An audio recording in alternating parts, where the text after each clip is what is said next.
वंदे श्रीकृष्ण चैतन्य नित्यानंद सहोदितौ गौरादय पुष्पवन्तौ चित्रौ सन्दौ तमनदौ। কবিরাজ গোস্বামী চৈতন্য চরিতামৃতের মঙ্গলাচরণে এই শ্লোকটিতে বলছেন, নিত্যানন্দ প্রভু আর গৌরসুন্দর দুই প্রভু একত্রে চন্দ্র সূর্যের ন্যায়, পুষ্পবন্তও কথাটার মানে হচ্ছে চন্দ্র সূর্যের ন্যায় উদিত হয়ে আমাদের এই গৌর দেশে উদিত হয়ে আমাদের কৃপা করেছে। আকাশের যে চন্দ্র সূর্য তারা একসাথে উদিত হয় না, কিন্তু এরা তো বস্তু জগতের চন্দ্র সূর্য নয়, এরা আমাদের অন্তর আকাশের চন্দ্র সূর্য।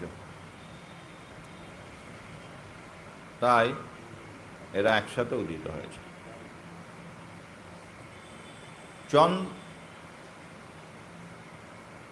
বাহির জগতের যে চন্দ্র সূর্য যখন উদিত হয় তখন আমাদের কি হয়? অন্ধকার ঘুচে যায়। আমার পরমার্থ গুরু মহারাজ ভাগবত গঙ্গোত্তরী ডক্টর মহানামব্রত ব্রহ্মচারীজি বলছেন, প্রসঙ্গত বলে রাখি, আজকে যা কিছু বলবো সবই তার লেখা, তার কথা, তার ভাগবতী যে পাঠ সেগুলিকে অবলম্বন করে, আমার নিজস্ব কোনো কথা নেই, তার কথাই আপনাদের কাছে তুলে ধরার চেষ্টা করব। যদি কোনো ত্রুটি হয় মনে করবেন সেটা আমার ত্রুটি হয়েছে, আর যদি ভালো লাগে কোনো কথা বুঝবেন যে গুরু মহারাজজির কৃপা, তার পরিবেশিত রস আপনাদের হৃদয়ে অনুসৃত হয়েছে। আমি একটা মাধ্যম মাত্র, সবই তারই কথা, তিনিই বলে গেছেন। গুরু মহারাজজি বলছেন যে অন্ধকার দূর হয়ে যাওয়াটা বড় কথা না। একটা ঘর অন্ধকার ছিল, লাইট জ্বালিয়ে দিলেন, আলো হয়ে গেল, কিন্তু অন্ধকার চলে যাওয়ার পরে সেখানে আপনি কি পেলেন, সেই ফাঁকা ঘরটায় কি পেলেন, সেটা হচ্ছে বড় কথা। তো এই দুই ভাই যে আমাদের হৃদয়ের আকাশে উদিত হলেন, আমাদের জীবজগতের বাংলায় উদিত হয়েছিলেন, কিন্তু আজ সারা পৃথিবীকে তারা আলো দেখাচ্ছেন, সারা পৃথিবীময় গৌরনিতায়ের প্রচার। তো জীবের কলিহত জীবের হৃদয় আকাশে উদিত হয়ে তারা অন্ধকার দূর করে কি দিলেন? দুই ভাই হৃদয়ের খালি অন্ধকার দুই ভাগবত সঙ্গে করান সাক্ষাৎ। তাহলে তারা অন্ধকার দূর করে, হৃদয়টা আমাদের অন্ধকার হয়েছিল, পাষাণ হয়েছিল, কঠিন হয়েছিল, সেইটাকে অন্ধকার দূর করে হৃদয়টাকে দ্রব করলেন, সেটাকে পাষাণ ভাবটা কমিয়ে দিলেন, কমিয়ে সেখানে কি দিলেন? দুই ভাগবতকে প্রতিষ্ঠিত করলেন। দুই ভাগবত কে কে? এক ভাগবত বড় ভাগবত শাস্ত্র, আরেক ভাগবত ভক্ত ভক্তি রসপাত।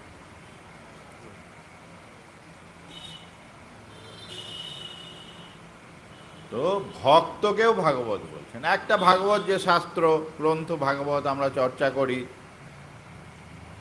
তো শুধু এইটি ভাগবত না, ভক্তকেও ভাগবত বলছেন। অর্থাৎ চৈতন্য মহাপ্রভু এসে এবং নিত্যানন্দ প্রভু দুজনে একসাথেই এসে, এই নিতাই গৌর আলাদা না, গৌর বললে নিতাই আসে, নিতাই বললে গৌর আসে, এরা কখনো আলাদা থাকে। তো কথার প্রসঙ্গে আমরা হয়তো একজনের নাম বলি, কিন্তু এরা দুজনে অভিন্ন আত্মা। তো এরা এসে কি করলেন? আমাদের শুধু যে গ্রন্থ ভাগবতের চর্চা দিলেন তা না,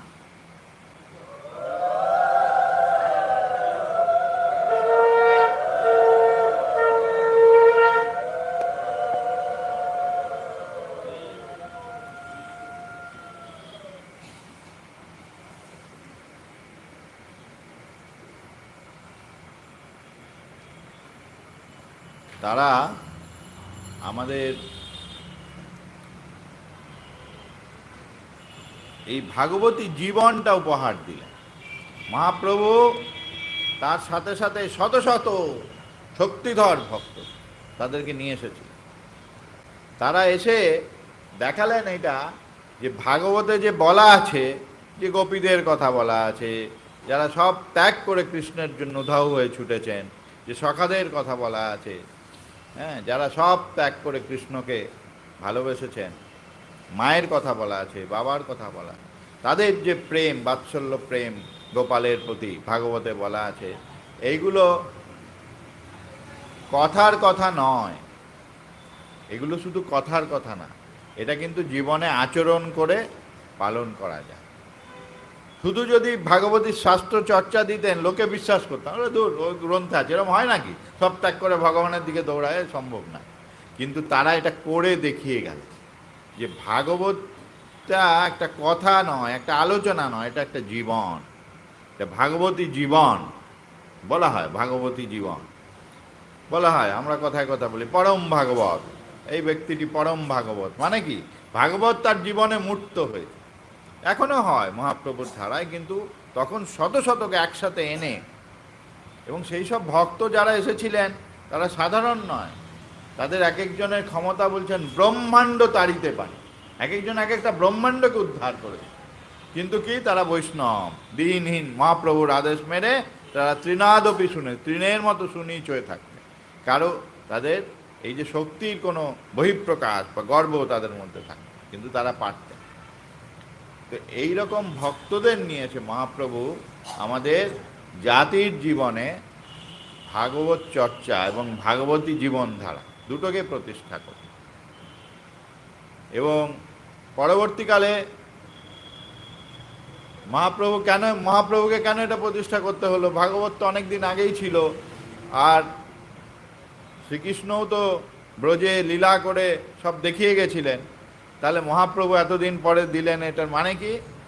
মানে হচ্ছে 5000 বছর আগে যে শ্রীকৃষ্ণ বৃন্দাবনে যে লীলা করেছিলেন, মূলত তার যে ভগবত্তার কিন্তু মূল প্রকাশ বৃন্দাবনে। আর বাইরে মথুরায়, দ্বারকায়, কুরুক্ষেত্রে তিনি বিষ্ণু শক্তিতে জীব উদ্ধার করেছেন, ধর্ম প্রতিষ্ঠা করেছেন, কিন্তু তার যে মূল লীলা, যেটি আমাদের ভক্তদের কাছে উপজীব্য, সেটি কিন্তু বৃন্দাবনে।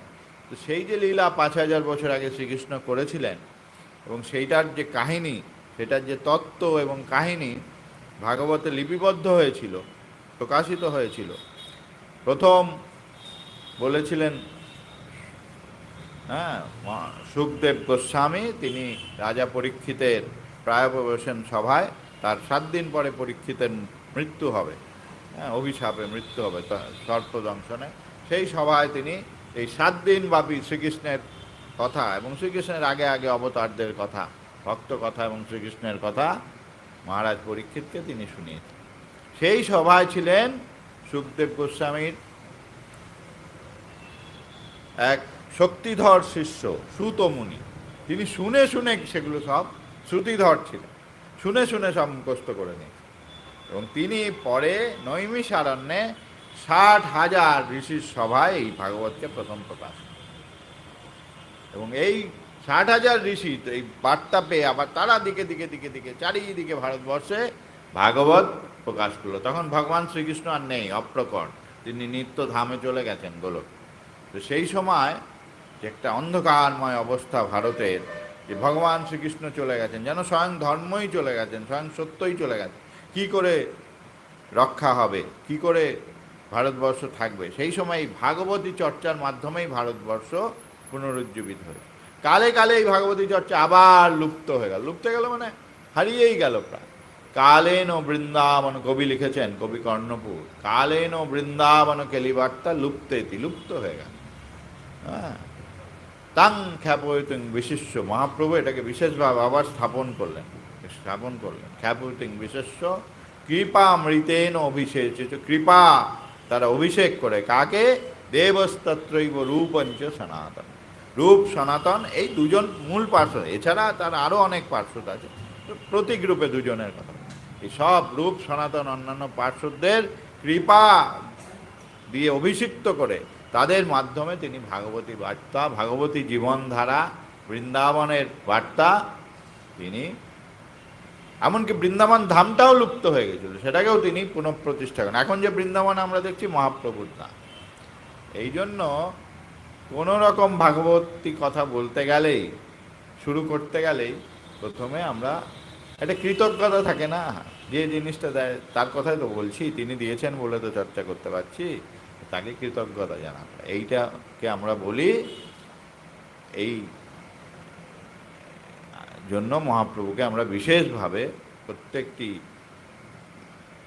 ভাগবতী কথার আসরে, কি কীর্তনের আসরে বিশেষভাবে মহাপ্রভুকে স্মরণ করা হয়। আগে কীর্তনের মাধ্যমে স্মরণ করা হয়েছে, শ্লোক বন্দনাদি দিয়ে স্মরণ করলাম, আবার এখন আমরা বিশেষভাবে আমরা স্মরণ করলাম।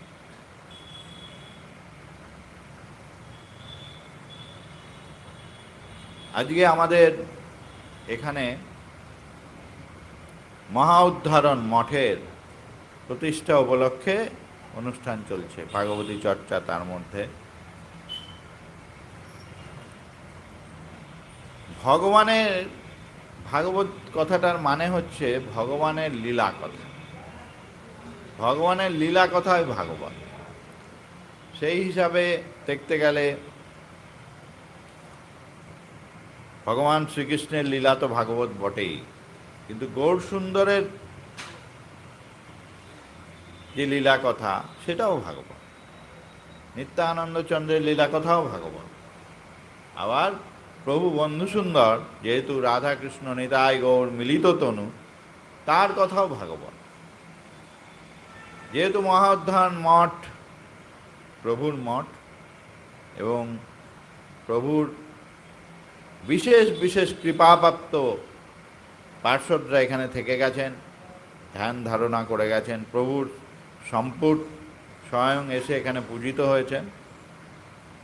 আমরা আজকে একটু প্রভুর কথা, এবং প্রভুর কথা প্রসঙ্গে তার পার্শ্বদের কথা তো আসবেই, ভক্ত ভগবান অভিন্ন, একটু একটু আলোচনা আমরা করার চেষ্টা করব।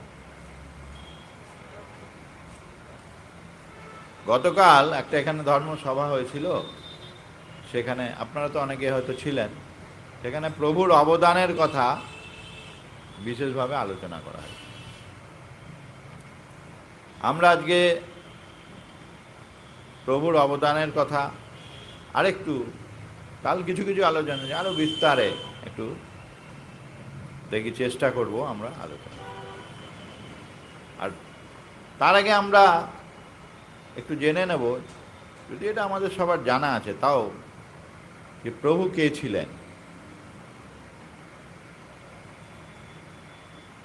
প্রভু ছিলেন স্বয়ং ভগবান। ভগবান বলতে কি বোঝা যায়? আমাদের শাস্ত্রে বলা হয় ভগবান হচ্ছেন সচ্চিদ আনন্দ। সচ্চিদ আনন্দ ভগবান বলে না, সচ্চিদ আনন্দ, তিনটে কথা। এই সৎ কথাটার মানে হচ্ছে সত্তা, সত্তা। চিৎ কথাটার মানে হচ্ছে চেতনা। আর আনন্দ, আনন্দ আমরা সবাই জানি, আনন্দ। আনন্দের জন্যই আমরা বেঁচে আছি। একটা লোক, ধরুন লোকের কথা বলছি, যারা পরিশ্রম করে খাটে, সারাদিন হাড় ভাঙা খাটনি খাটছে অফিসে, কি যাক যারা পরিশ্রমী, হয়তো শ্রমিক তার কার্যক্ষেত্রে, কেন খাটছে? দিনের শেষে বাড়িতে গিয়ে স্ত্রী পুত্র পরিজনের মুখ দেখবে, তাদের সাথে একত্রে বসে একটু আনন্দ আসবে, ওই আনন্দটুকু। আবার সারা বছর ধরে একটা লোক অফিসে কাজ করছে, কেন করছে না? বছরান্তে একটা ছুটি পায়, ছুটির সময় সবাইকে নিয়ে বেড়াতে যায়, একটা নির্মল আনন্দ অনুভব করে। কিন্তু আগেকার দিনে সব তীর্থস্থানেই যেত, এখন আমাদের একটু পাশ্চাত্য প্রভাবে আমরা অন্যান্য জায়গায় বেড়াতে যাই, সমুদ্রের ধারে, পাহাড়ের চূড়ায়, হ্যাঁ, কেউ কেউ আবার বিদেশেও যায়, এটা এখন একটা। কিন্তু দেখা যাচ্ছে যে আমরা সবাই আনন্দের পেছনেই ছুটছি। উপনিষদ বলছেন যে আনন্দই ব্রহ্ম, ভগবানের মূল স্বরূপ হচ্ছে আনন্দ। আমরা অল্প অল্প আনন্দ চাই, তার জন্য বেঁচে আছি, কিন্তু ভগবান হচ্ছেন সত্যিকারের আনন্দ।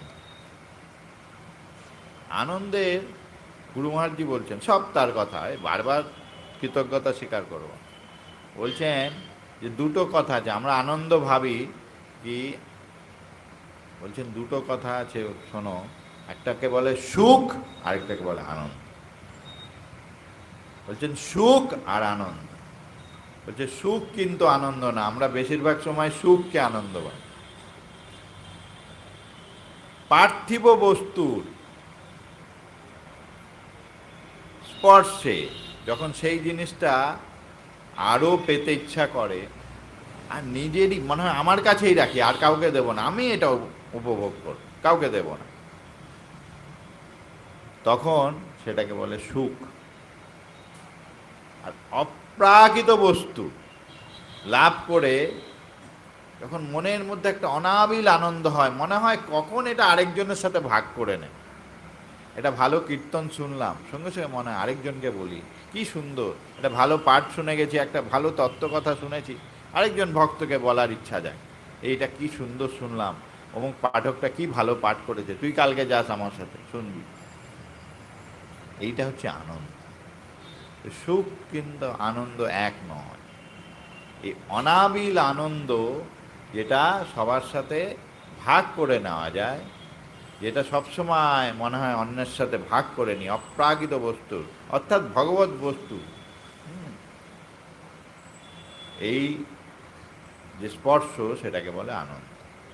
ভগবান হচ্ছেন আনন্দ ঘন পুরুষ, তিনি নিরানন্দ সহ্য করতে পারেন। কোথাও নিরানন্দ দেখলেই তিনি সেখানে সেইটা ঘুচিয়ে আনন্দ দান করেন। আর এটাকেই বলে ভগবানের কৃপা। কৃপা, ভগবান কৃপা করেন, আমরা শুনেছি। গৌরসুন্দর ভগবান শ্রীকৃষ্ণ কৃপা করেছেন, অনেককে কৃপা করেছেন, আমরা জানি। গৌরসুন্দর আরও বেশি কৃপা করেছেন, পতির উদ্ধার করেছেন।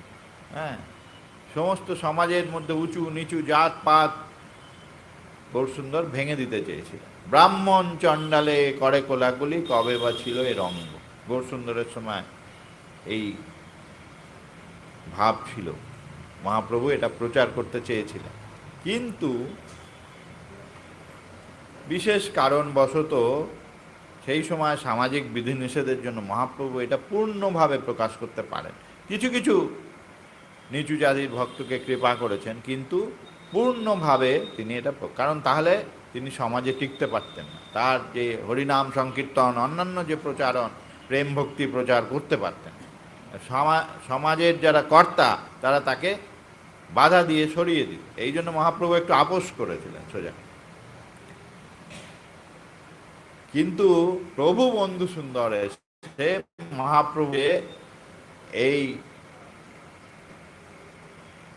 যে মহাপ্রভু যেটা করে যেতে পারেননি, সেটা তিনি এসে করেছেন। গুরু মহারাজজি বলছেন, মহাপ্রভু যদি ধুলায় নেমে থাকেন, প্রভু বন্ধু সুন্দর কাদায় নেমেছিলেন। প্রভু বন্ধু সুন্দর কোনো বড় লোক, তথাকথিত বড় লোক, উচ্চবর্ণ, তাদের বাড়িতে কোনোদিন যাননি, থাকেননি, তাদের কৃপাও করে।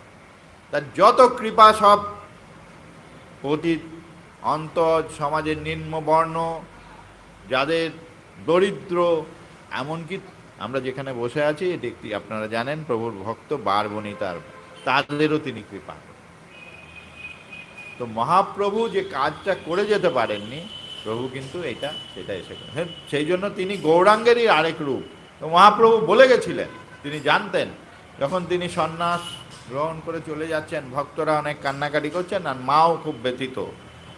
মাকেও বলেছিলেন, ভক্তদেরও বলেছিলেন। ভক্তদের কি বলেছিলেন?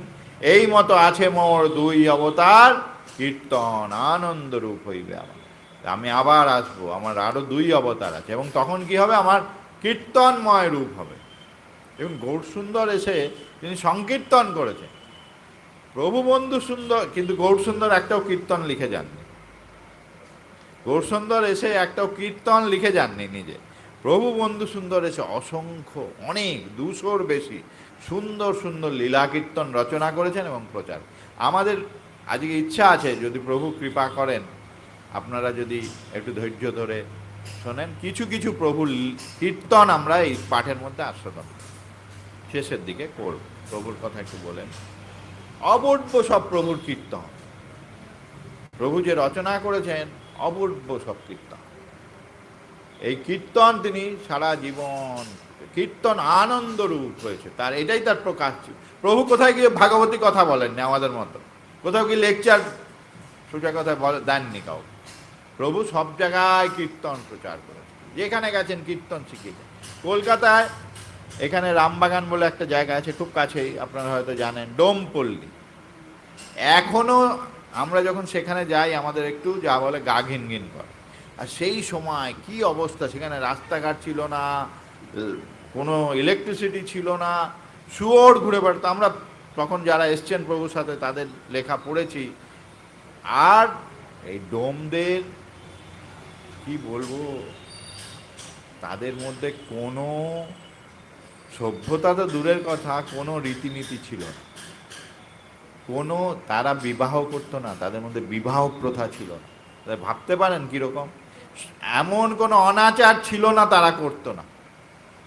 কলকাতার বুকে এমন কোনো অনাচার ছিল না তারা করতো না। সেই ডোমদের মধ্যে গিয়ে প্রভু থেকেছে। আমরা কাউকে, আমার খবর পেলাম একটা লোক কষ্টে আছে বা সে ভগবত ভক্ত নয়, আমরা কি করব, সেখানে যাব, হ্যাঁ ঠিক আছে, একটু কীর্তন টীর্তন করলাম, তাদের ঠাকুরের কথা শোনালাম, তো দিনের শেষে বাড়ি, দিনের শেষে বাড়ি, ব্যাক টু প্যাভিলিয়ন। প্রভু তা করেননি। প্রভু তাদের মধ্যে থেকেছেন সেই ডোমপল্লী। ওই রকম নৈষ্ঠিক ব্রহ্মচারী প্রভু, বড় বড় সাধু মহাত্মা এসে প্রভুকে স্পর্শ করতে পারতো না, দূর থেকে চলে যেত, তাদের হাতে প্রভু জল গ্রহণ করতেন সবাকে ছাড়া, এমন ব্রহ্মচর্য ছিল তা। কিন্তু যখন তিনি পতির উদ্ধারে গেছেন তখন এগুলো মানেন, তাদের সেখানে থেকেছেন, সেখানে জল গ্রহণ করেছেন তাদের হাতে, হয়তো অন্যটা কেউ পাক করে দিয়েছে। হ্যাঁ, পবিত্রতা বজায় রেখে প্রভু থাকতেন। প্রভু কখনো কারো ব্যবহৃত গৃহে থাকতেন। এই ডোমপল্লীতে প্রভু থাকতেন 3 কড়ি ডোম বলে একজন ডোমের বাড়ি। তো কোথায় থাকতেন, তার নিজেরই ছোট্ট ঘর, এখনো সেই ঘর আছে, কেউ দেখতে চাইলে গিয়ে দেখতে পারে, ছোট্ট তার ঘর, তার বাইরে একটা বারান্দা, সেই বারান্দায় প্রভু শুয়ে, বাঁশের চাটাই, খাট ছিল না, হতদরিদ্র তো, বাঁশের চাটাইয়ের মধ্যে প্রভুর অত সুকোমল দেহ, হ্যাঁ, আর ওই ছোট্ট বারান্দা, এখনো আমি গিয়ে দেখে ভাবি প্রভু তো 6.5 থেকে 7 ফুট লম্বা ছিলেন, 4 হস্ত দেহ মহাপ্রভু, সেখানে কি করে প্রভু থাকতেন, কত কষ্ট করেছেন তাদের উদ্ধার করেন। হ্যাঁ, আর ওই ডোম শিশুরা, ছোট ছোট বাচ্চাদের সাথে প্রভু খেলা করতেন, তাদের সাথে ব্রজের ভাবে, হ্যাঁ, খেলা করতেন সখ্য ভাবে, আর তাদেরকে কীর্তন শেখাতেন প্রভু। প্রভু ফরিদপুর থেকে কীর্তনের দল এনে তাদেরকে কীর্তন শেখাতেন। এই করতে করতে ডোমেরা ভক্ত হয়ে গেল। কিরম, প্রভুর একটা বাণী আছে, টাকা সুন্দর, প্রভুর একটা বাণী আছে, টাকা সুন্দর। এটা কিরম বাণী, প্রভু এই বাণীটা এই ডোম উদ্ধার লীলায় একদম, যা বলে না, বাণীটা সার্থকতা লাভ করেছে। টাকা সুন্দর কথাটা মানে কি আর কোনো শুনেছেন? বড় বড় মহাত্মা ঠাকুর কি বলেছেন, টাকা মাটি, মাটি টাকা, ওই বলে টাকা দূর করো, টাকায় হাত দিও না, ওগুলো মানে সাধন ভজনের পরিপন্থী, টাকা মুদ্রা। প্রভু বলছেন টাকা সুন্দর, কিরকম একটা সুন্দর অদ্ভুত বাণী। এই বাণীটার মানে কি, প্রভু বলছেন টাকা ভালো, টাকা দিয়ে সুন্দর সুন্দর কাজ করতে হবে, টাকা দিয়ে খোল কিনতে হবে, করতাল কিনতে হবে, টাকা দিয়ে ভগবত সেবার কাজে টাকাকে লাগাতে হবে, তবে টাকা সুন্দর। তো প্রভু যখন ডোমপল্লীতে থাকতেন, তো প্রভু একটা ঘরে থাকতেন, তো প্রভু টাকা স্পর্শ করতেন। অনেক ওইখানে কাছেই তো মারোয়ারি পাড়া সব, এই যে মারোয়ারিদের বড় বাজার সব তখনও ছিল, ব্যবসায়ীরা ছিল, তারা প্রভুর তো নাম শুনেছে, এরকম বড় মহাত্মা এসে প্রভুর ওখানে মানত করে যেত, ব্যবসায় আমার উন্নতি হলে এই দেবো সেই দেবো, এত টাকা দেবো, মানত। তো যখন হতো তারা টাকা প্রভুকে দিতে আসতো, তো প্রভু টাকা নিতেন না। প্রভু বলতেন আমার ঘরের পেছনে একটা গর্ত ছিল, বলে গর্তের মধ্যে টাকা রেখে একটা ওপরে পাথর দিয়ে চাপা দিয়ে রেখে। আর ডোমেদের যখন কোনো প্রয়োজন পড়তো, প্রভু বলেছিলেন ওখান থেকে টাকা নিতে পারো, কিন্তু আমাকে না বলে নিতে পারো, তোমাকে লিখে যেতে হবে কি কি জন্য টাকা। এবার ওরা তো মদ খেত, নানা রকম অনাচার করতো, নেশা করতো, আরও সব কিছু বলার দরকার নেই। তো সেই ছিল, এবার প্রভুকে বলে নিতে হবে। কি করে নেয়? নিতে পারছে না টাকা, কিছুতেই নিতে পারছে না। প্রভুকে তো ভক্তি করে, প্রভুকে তো বলতে পারে না প্রভু মদ খাওয়ার জন্য টাকা। এই করে করে ডোমরা আস্তে আস্তে ভালো হয়ে গেল।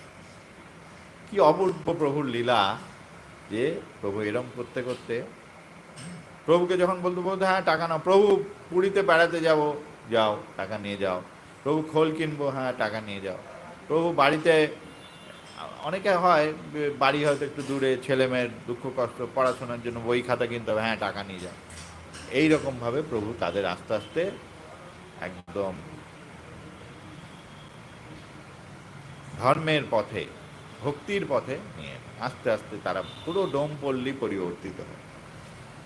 এমনকি কলকাতায় যখন ভয়াবহ প্লেগ রোগ দেখা দিল, হ্যাঁ, তখন কোনো কিছুতে সেই সেই প্লেগ রোগ দমন করা যাচ্ছে না, ওষুধপত্র টিকা টিকা কিচ্ছু দিয়ে কিচ্ছু হচ্ছে না। তখন প্রভু তার ভক্ত, এই যে অতুল চম্পটি ঠাকুর, তাকে বললেন যে অতুল, তুমি আরও দু একজন, শিশির কুমার ঘোষ, এরকম বড় বড় গণ্যমান্য ব্যক্তিত্বকে নিয়ে, তখন তো ইংরেজ শাসন, বড় লাটের কাছে যাও, লর্ড কার্জন ছিলেন বড় লাট, তার কাছে যাও, গিয়ে বলো সারা কলকাতা ব্যাপী একটা নগর কীর্তন করতে হবে, হরিনাম কীর্তন করতে হবে, তাহলেই প্লেগ যাবে, নাহলে যাবে না। হ্যাঁ, তো তখন তারা গিয়ে বড় লাট, তখন তো আর সব, আর কিছু করার নেই, তিনি বললেন হ্যাঁ করুন, আপনাদের ভালো হলো।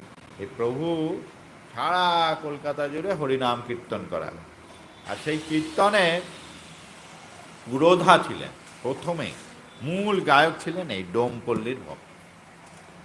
এই এমন কীর্তন করলো ডোমপল্লীর ভক্তরা, ডোমেরা, যে কলকাতায় যে সেই প্লেগ রোগ গেল, আজ পর্যন্ত আর প্লেগ কোনোদিন কলকাতায়।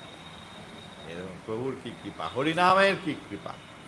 ও প্রভুর এই যে আরেকজন যিনি এখানে পুরোধা ছিলেন, অতুল চম্পটি ঠাকুর, তিনিও সারা কলকাতা জুড়ে, তার একটাই কাজ, প্রভুর আদেশে ছিল হরি হরি বল বলে সারা কলকাতা টহল। তার নাম হয়ে গেছিল হরিবোলা ঠাকুর। সকালে উঠে ওই জগন্নাথ ঘাটে হাওড়ায় একটা ডুব দিতেন, দিয়ে হরি বল করতে করতে, হরে কৃষ্ণ নাম কিচ্ছু করতেন না, একটাই নাম, হরি হরি বল বলতে বলতে চলে যেতেন সেই কালীঘাটে। তখন কালীঘাট অব্দি কলকাতা, দক্ষিণ কলকাতা তখন ছিল না, ও তো অনেক পরে হয়েছে, উত্তর কলকাতাই প্রাচীন কলকাতা। তো যেতেন কালীঘাটে, আবার ডুব দিয়ে আবার প্রভু রামবাগানে থাকতেন, এই অঞ্চল, প্রভুর কাছে ফিরে।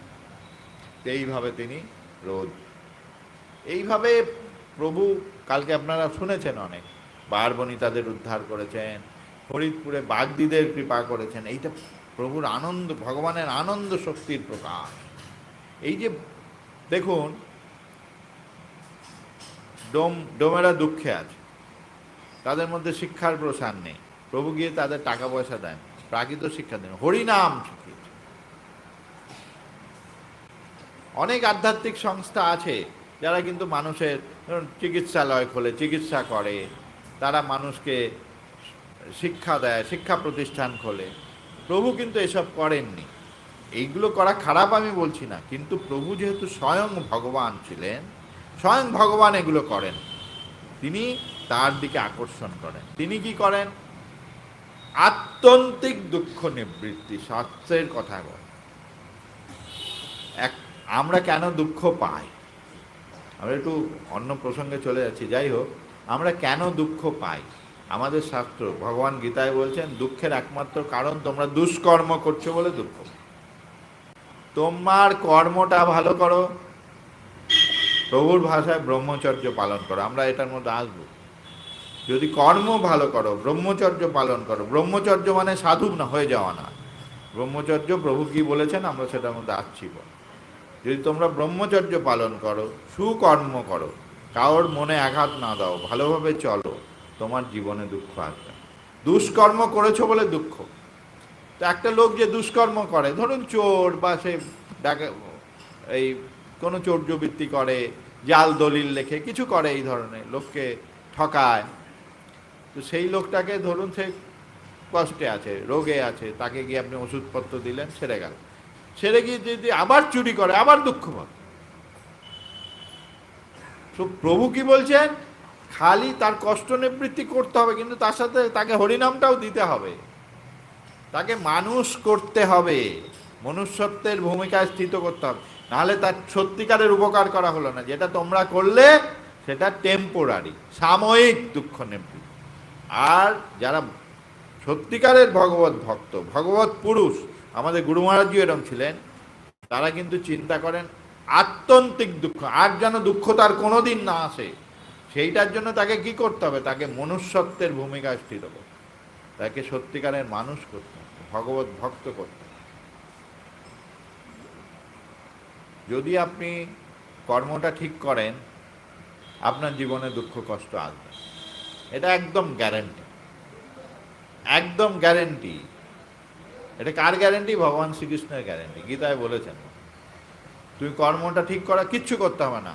আমাদের গুরু মহারাজ ডক্টর মহানামব্রত ব্রহ্মচারী, তিনি শিষ্যকে দীক্ষা দিয়ে বলছেন, কি বলছেন, এটা তার একটা খুব বিখ্যাত বাণী।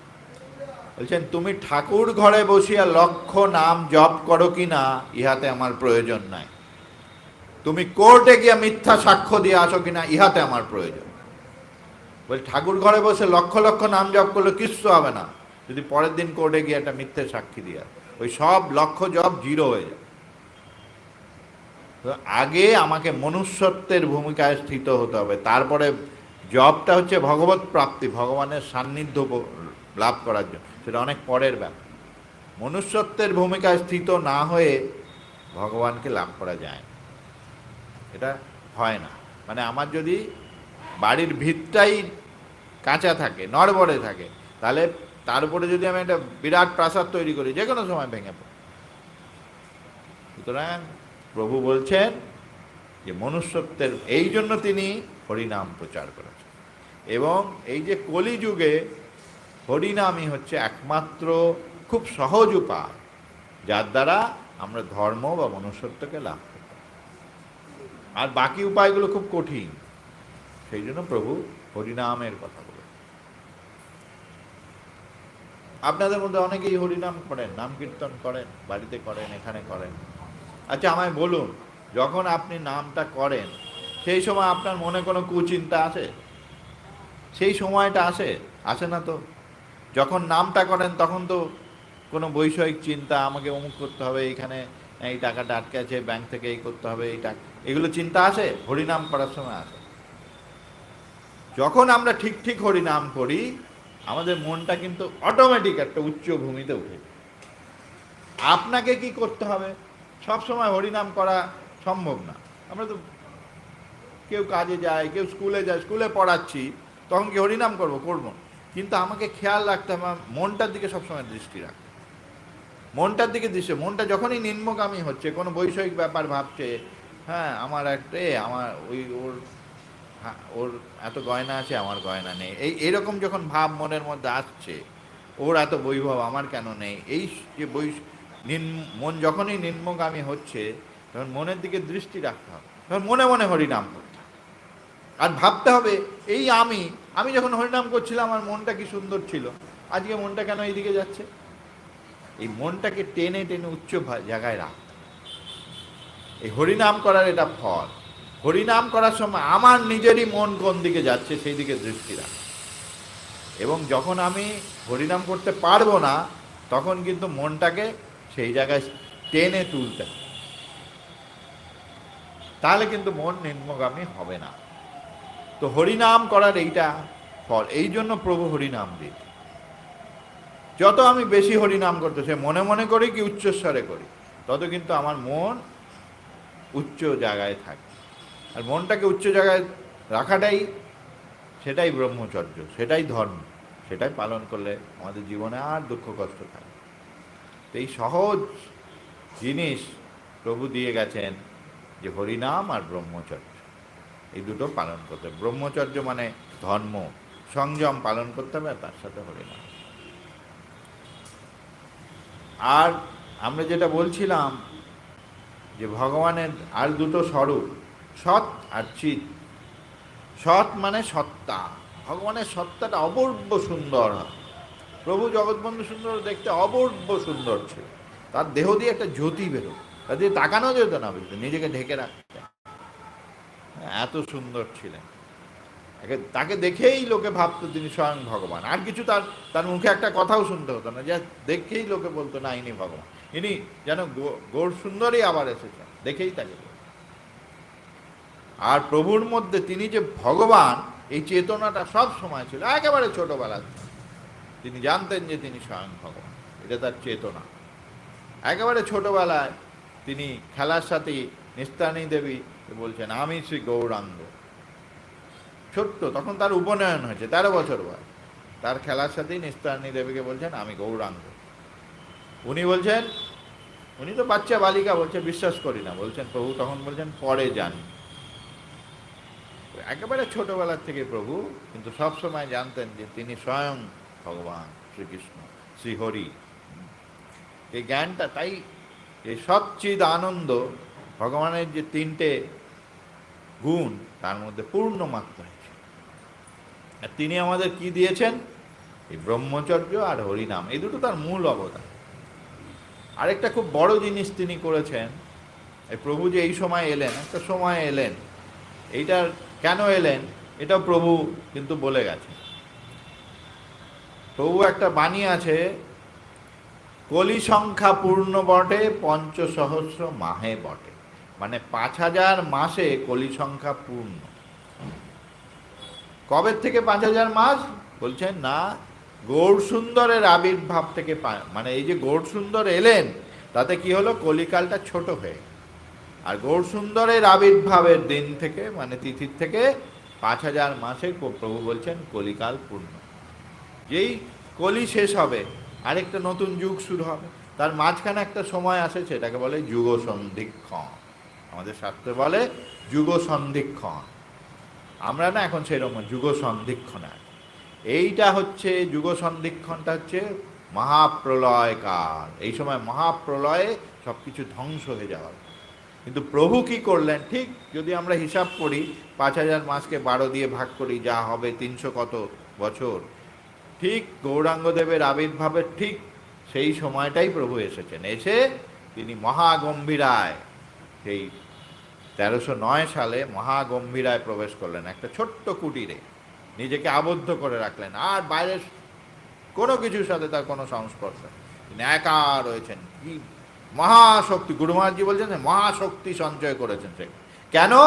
এই যে মহাপ্রলয়ে পৃথিবী ধ্বংস হয়ে যাবে, প্রভু সেই মহাপ্রলয়ের আঘাতটা নিজের অঙ্গে ধারণ করবে। এগুলো গল্প কথা না, প্রভু নিজে লিখে গেছেন চন্দ্রপাতায়, হায় হায় যায় যায় প্রলয় পায়, তাই থায় দায় ধায় বন্ধু নাই যায়, হরি হরি হরি কও মহানাম। এই প্রলয়ের আঘাত নিজের অঙ্গে ধারণ করে দিয়ে বিশ্বকে বাঁচিয়েছেন প্রভু। এটা হচ্ছে প্রভু সবচেয়ে বড় অবদান। তিনি তো সেই কুটিরের মধ্যে থেকে অপ্রাকৃত রস আস্বাদন করেছেন। তিনি নিজের কি আত্ম যে চেতনায় আর পূর্ব যে লীলা রস আস্বাদন করেছেন, অনেক গভীর কিছু তিনি আস্বাদন করেছেন, সেগুলো তো আমরা জানি না, কিন্তু আমাদের জন্য তিনি কি করেছেন সেটা আমরা জানি, সেটা আমরা খানিকটা বুঝতে পারি। তো এইটা একটা তিনি আমাদের জন্য বিরাট জিনিস করেছেন। আর প্রভু আমাদের বলে গেছেন ব্রহ্মচর্যের কথা। এটা ব্রহ্মচর্য যে তিনি দিয়েছেন, এটা কিন্তু তার একটা বিরাট, আর দিয়েছেন হরিনাম। এই হরিনাম কি দিয়েছেন আমরা গতকাল শুনেছি। হ্যাঁ, আমরা গতকাল শুনেছি, আরেকবার বললে ক্ষতি নেই, যে প্রভু আসার আগে এই যে হরে কৃষ্ণ মহামন্ত্র কিন্তু খুব একটা উচ্চস্বরে হতো না। নবদ্বীপের যে গোস্বামী, যারা মহাপ্রভুর ধারাকে জীবিত রেখেছেন, তাদের নিজেদের মধ্যে একটা বিতণ্ডা ছিল। কারণ চৈতন্য ভাগবতে লেখা আছে যে এই হরে কৃষ্ণ মহামন্ত্রটা মহাপ্রভু বলছেন এটা জপ করতে হবে। তো বেশিরভাগই লোকে ভাবতেন এটা জপ করতে হবে, এটা কীর্তন করার জন্য। প্রভু বন্ধু সুন্দর এসে বললেন না, হরে কৃষ্ণ মন্ত্র উচ্চস্বরে গাওরে গভীর না দে হরে কৃষ্ণ। হ্যাঁ, প্রভু বলেছেন, আর বলেছেন এত উচ্চস্বরে করবে যে সহস্র হস্ত দূর থেকে স্থাবর জঙ্গম কীট পতঙ্গ সবাই উদ্ধারণ প্রয়াসী হয়েছে, হরিনামই উদ্ধার। এইরকম প্রভু বলে সবাই উদ্ধার হয়ে যাবে এই হরিনাম। প্রভু এই উচ্চস্বরে হরিনাম কীর্তন। আচ্ছা, প্রভু কি শুধু কীর্তন করতে বললেন? তাহলে কি জপ করা হবে না? না, প্রভু জপের কথাও বলেছে, দুটোই বলেছে। এই হরিনামের একটা অন্তর্নিহিত নিগূঢ় অর্থ প্রভু দিলেন। হ্যাঁ, প্রভু তার খুব গুটি কয়েক একান্ত পার্শ্বদকে দিয়েছিলেন, তারা সেটা খুব একটা প্রকাশ করেননি, কিন্তু তাদের কাছ থেকে পেয়ে গুরু মহারাজজি ডক্টর মহানামব্রত ব্রহ্মচারী কিন্তু এটা জগৎজীবকে প্রকাশ করেছেন দীক্ষার মাধ্যমে, যে এই যে হরে কৃষ্ণ মহামন্ত্র, এটা যুগল কিশোরের আলাপ। এটা কিন্তু রাধা কৃষ্ণের মধ্যে আলাপন। অনেক রকম হরে কৃষ্ণ মহামন্ত্রের ব্যাখ্যা অনেক মহাজনেরা, অনেকে গোস্বামীরা, অনেকে অনেক কিছু পণ্ডিতরা করেছেন, কিন্তু প্রভু যে ব্যাখ্যাটা দিয়েছেন এটা পড়লেই মনে হয় এটাই সঠিক ব্যাখ্যা। এটা যুগল কিশোরের মধ্যে আলাপ। রাধা কৃষ্ণকে ডাকছেন, কৃষ্ণ রাধাকে ডাকছেন হরে বলে, হ্যাঁ, আর 8 বার 16 বার ডাকছেন, আর রাধারানী প্রত্যুত্তর দিচ্ছেন, হ্যাঁ, কৃষ্ণ বলে 4 বার আর রাম বলে 4। হরে, ভুল বললাম, কৃষ্ণ 8 বার ডাকছেন, প্রথমে হরে বলে 4 বার, পরে আরেকবার হরে বলে 4। আর রাধারানী প্রত্যুত্তর দিচ্ছেন, তিনি প্রথমে কৃষ্ণ বলে 4 বার আর পরে রাম বলে। এখানে রাম বলতে ভগবান শ্রীরাম নয়, রাম বলতে রমণকারী, যিনি রমণ করেন। রাধারানী বলছেন তুমি রমণকারী, আনন্দ দানকারী, আমাকে রমণ করো, তোমার সাথে মিশিয়ে নাও, এই ভাবে রাধারানী রাম। তাহলে 4 বার রাধারানী প্রত্যুত্তর দিচ্ছেন, আর শ্রীকৃষ্ণ তাকে ডাকছেন হরে বলে। হরা শব্দের সম্বোধনে হরে। এইভাবে কিন্তু প্রভু বন্ধু সুন্দর আমাদের হরে কৃষ্ণ মহামন্ত্রে একটা নিগূঢ় ব্যাখ্যা দিয়েছেন, যেটা আগে প্রকাশিত ছিল না। আমাদের গীত গোবিন্দম মহাকাব্যে এই কথাটা উল্লেখিত আছে, কিন্তু বিস্তৃতভাবে ব্যাখ্যা নেই। প্রভু বন্ধু সুন্দর এসে এটা বিস্তৃতভাবে ব্যাখ্যা করেছেন। কবি জয়দেব লিখেছেন আলাপ মন্ত্রাক্ষর কথাটা, কিন্তু ব্যাখ্যা করেন। প্রভু আমাদের এই হরিনাম দিলেন আর ব্রহ্মচর্য। ব্রহ্মচর্যটা কিরকম দিলেন? প্রভু কি প্রথম ব্রহ্মচর্যের কথা বললেন? তার আগেও তো ব্রহ্মচর্য ছিল। আমাদের দেশে ব্রহ্মচারী ছিল না? ছিল, চিরকালই ছিল। বড় বড় ব্রহ্মচারী ছিলেন, ত্রৈলঙ্গ স্বামী, এই যে আমরা বাবা লোকনাথ বাবা, এরা সব বড় বড় ব্রহ্মচারী। ভাস্কর আনন্দ স্বামী, হ্যাঁ, এরা বড় বড় যোগী, বড় বড় ব্রহ্মচারী। কিন্তু গুরু মহারাজজি বলছেন এদের ব্রহ্মচর্যটা কঠোর, সাধারণ মানুষ এই ব্রহ্মচর্য পালন করতে পারবেন।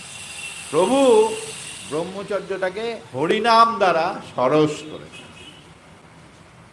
ব্রহ্মচর্যের ভূমিকায় স্থিত হতে হবে হরিনামের দ্বারা। তারা করেছেন ব্রহ্মচর্য তপস্যার দ্বারা। তপস্যা করা, হ্যাঁ, না খেয়ে না দে গুহায় বসে তপস্যা করে ব্রহ্মচর্যকে ধারণ করা, এটা খুব কঠিন, সাধারণ মানুষ করতে পারবে। প্রভু বলছেন হরিনাম করলেই ব্রহ্মচর্য। হরিনাম করতে করতে তুমি ব্রহ্মচর্যের ভূমিকায় স্থিত। আমাদের হরিনামের প্রচার করেছিলেন গৌরসুন্দর। প্রভু বন্ধুসুন্দর বলছেন এই যে গৌরসুন্দর আসার পরে কত গ্রন্থ লেখা হয়, কত পদাবলী লেখা হয়েছে, বৈষ্ণব সাহিত্য লেখা হয়, সব শুদ্ধ নিবৃত্তিমান। এর মধ্যে কোথাও কিন্তু প্রাকৃত ভাব নেই। প্রভু বলছেন সব শুদ্ধ ভাব। কিন্তু কালে কালে কি হলো, এই যে নামের প্রচার, গৌরসুন্দর অন্তর্ধানের পর প্রাকৃত জগৎ থেকে এই নামের প্রচার মূলত কে করলেন? নিতাই চাঁদ। তিনি প্রচারে আর এত উন্মত্ত হয়ে নামে মত্ত হলো রে, প্রভু বলেছেন যে এমন প্রচার করেছেন তিনি কিন্তু ব্রহ্মচর্যের কথা বলতে ভুলেই গেছেন। নিতাই চাঁদ সেইভাবে ব্রহ্মচর্যের উপর জোর দেন। তাতে কি হলো, নিতাই চাঁদ চলে যাওয়ার অল্প কিছুদিনের মধ্যেই এই মহাপ্রভুর যে শুদ্ধ নিবৃত্তি মার্গ, এই যে শুদ্ধ পবিত্র প্রেম ধর্ম, এর মধ্যে কিছু অপসম্প্রদায় ঢুকল। সহজিয়া, কর্তা ভজা, আউল বাউল, এইসব অপ্রাকৃত এইসব অপসম্প্রদায় প্রবেশ করলো এবং তাদের মধ্যে কিছু কিছু ব্যভিচার দোষ প্রবেশ করলো।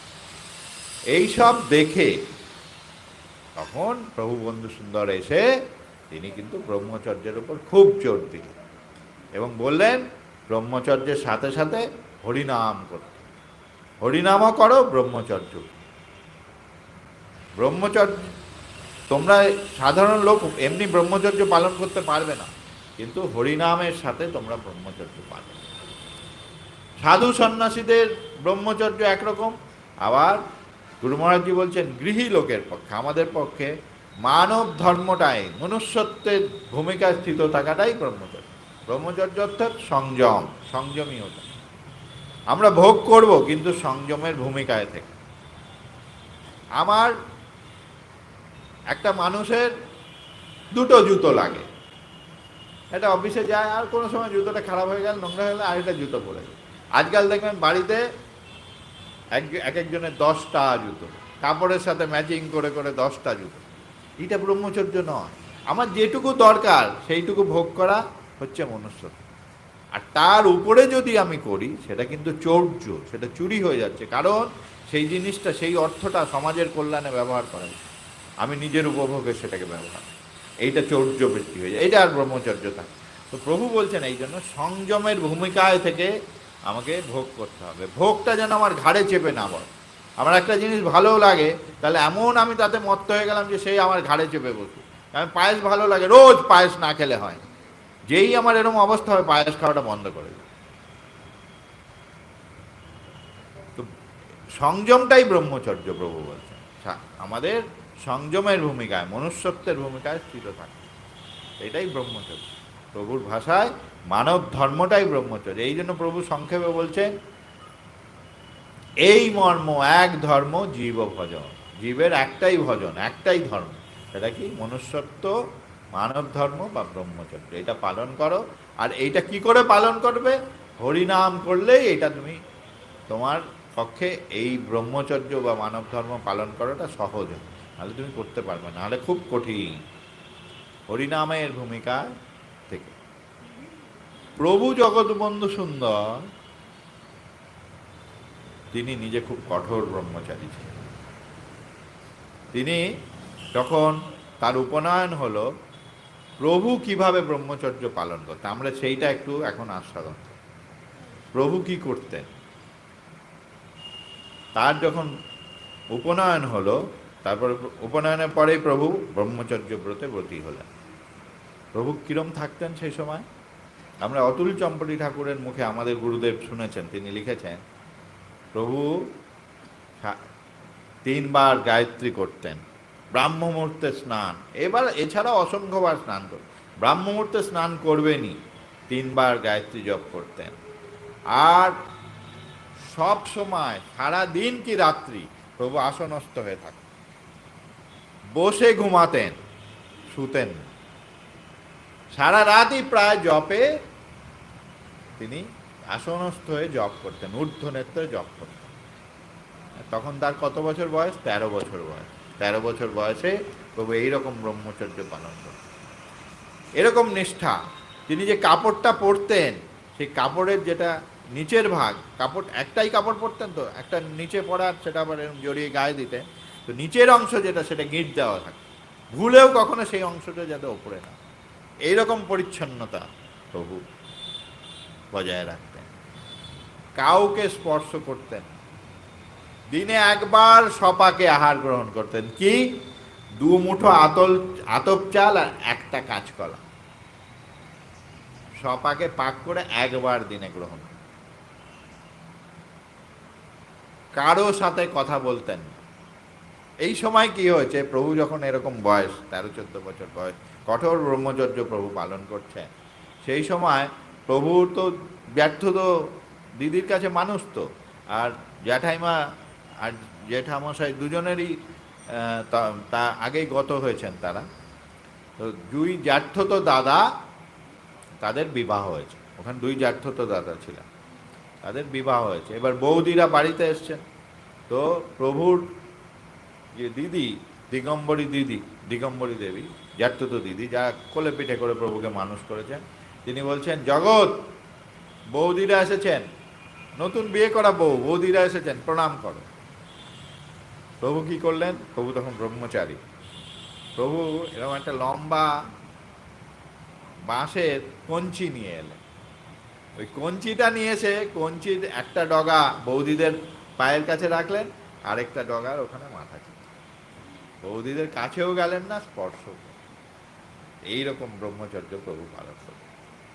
কারো সাথে কথা বলতেন, দিনে 4 থেকে 5টার বেশি শব্দ উচ্চারণ করতেন, সেটাও ভগবত বাক্য।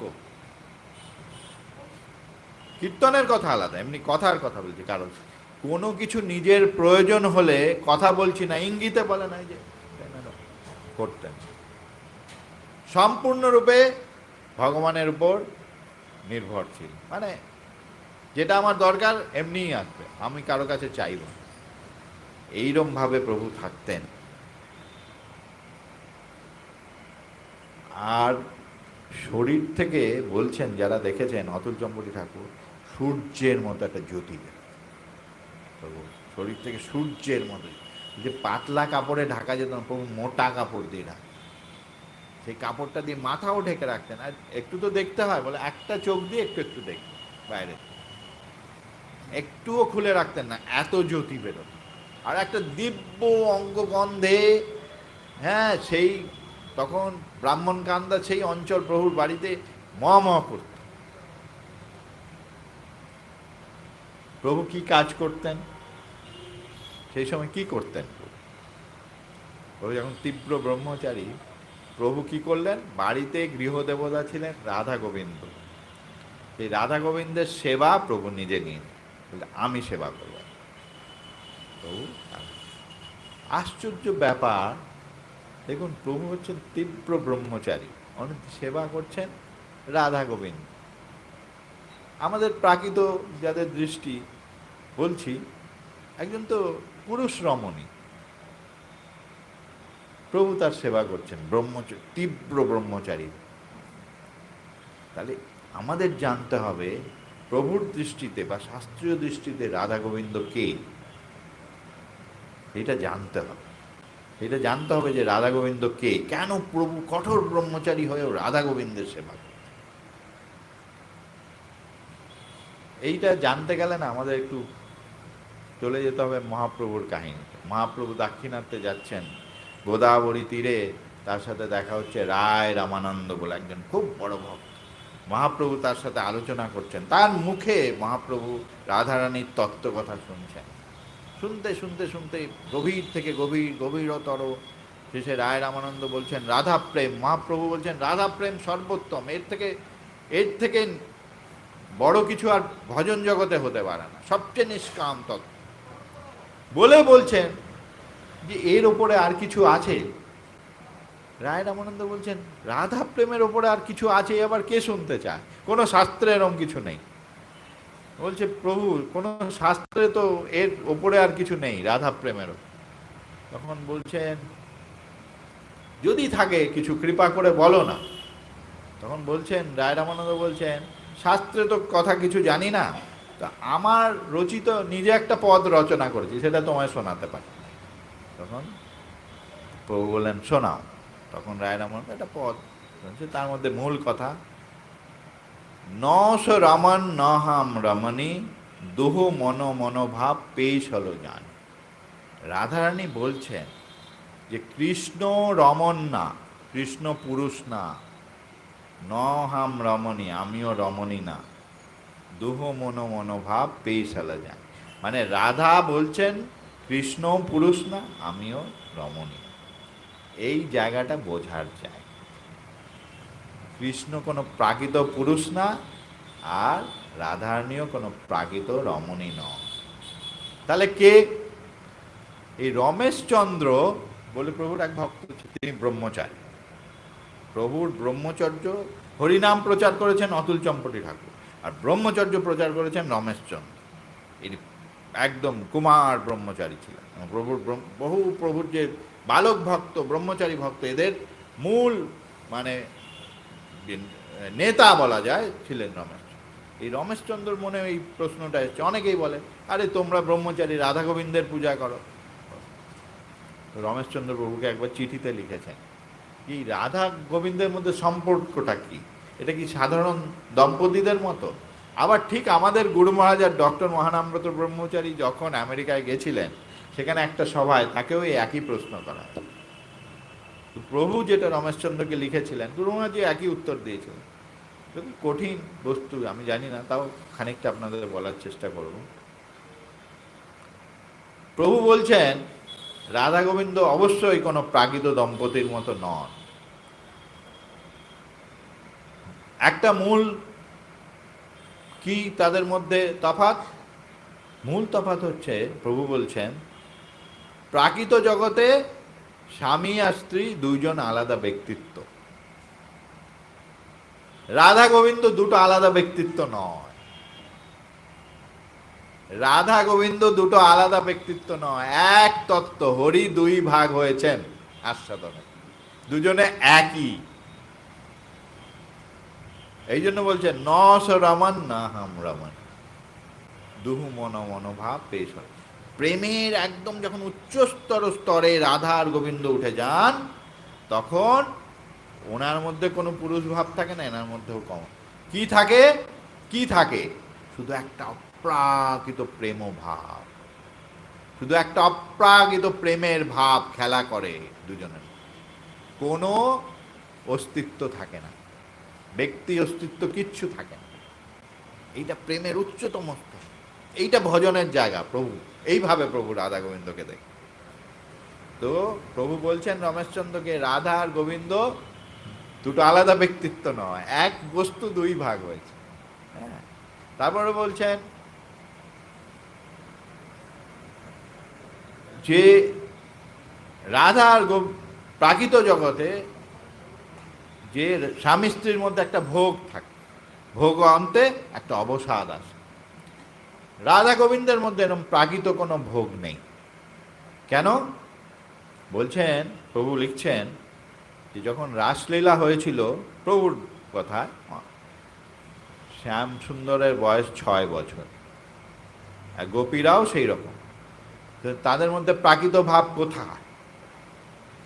কেউ কেউ বলে 8 বছর, 6 হোক 8ই হোক, এই বয়সে সেই লীলাটা হয়েছে। তাদের মধ্যে প্রাকৃত ভাগের ভাব কোথা থেকে আসে?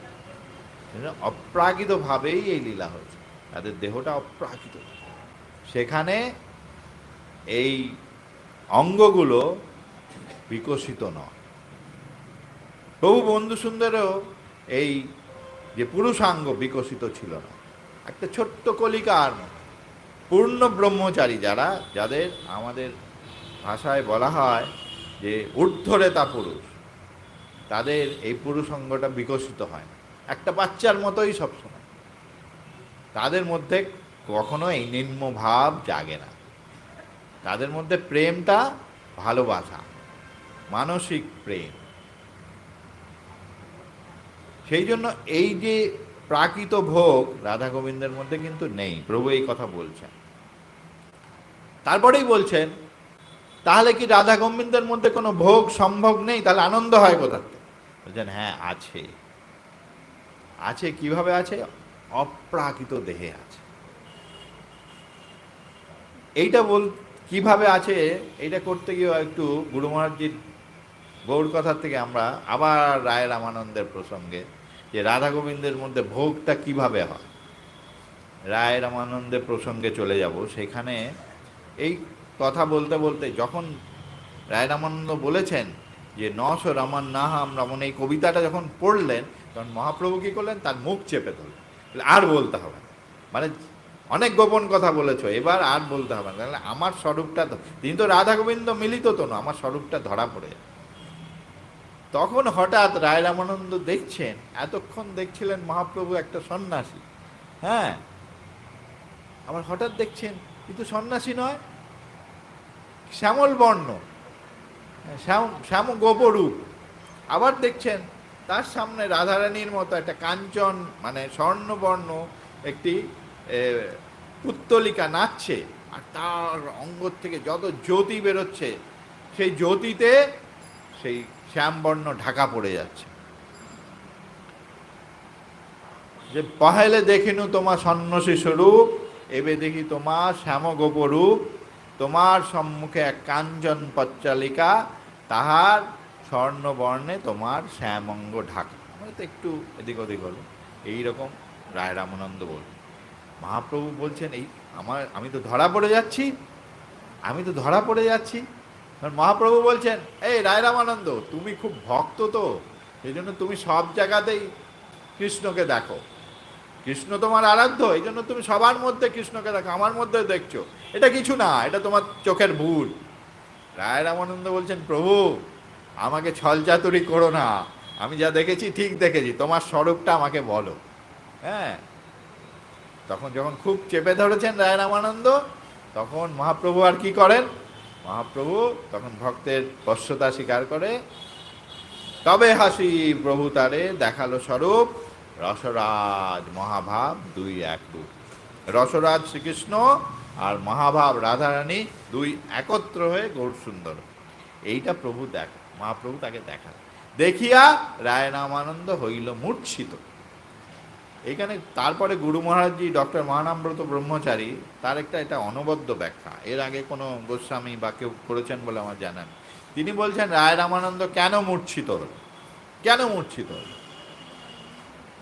রায় রামানন্দ কেন মূর্ছিত হল। বলছেন রায় রামানন্দ খুব বড় ভক্ত, তিনি ধ্যানে রাধা গোবিন্দ আগে নিত্যই দেখেন, তার কাছে এটা কোনো রাধা গোবিন্দের দর্শনটা কোনো বড় ব্যাপার। আর মহাপ্রভু রাধা গোবিন্দ মিলিত তনু মহাপ্রভুকে তো দেখছেন, তাহলে কি এমন দেখলেন যে রায় রামানন্দ মূর্ছিত হয়ে পড়লেন। রাধা গোবিন্দ যদি মহাপ্রভুর মধ্যে রাধা গোবিন্দ দেখেন, আগেও দেখেছেন, নতুন কিছু না, রাধা গোবিন্দকে ধ্যানে নিত্যই দর্শন করেন, আবার মহাপ্রভুকেও দেখেছেন, তাহলে কি দর্শন করলেন যে তিনি মূর্ছিত হয়ে পড়লেন। গুরু মহারাজজি বলছেন যে মিলন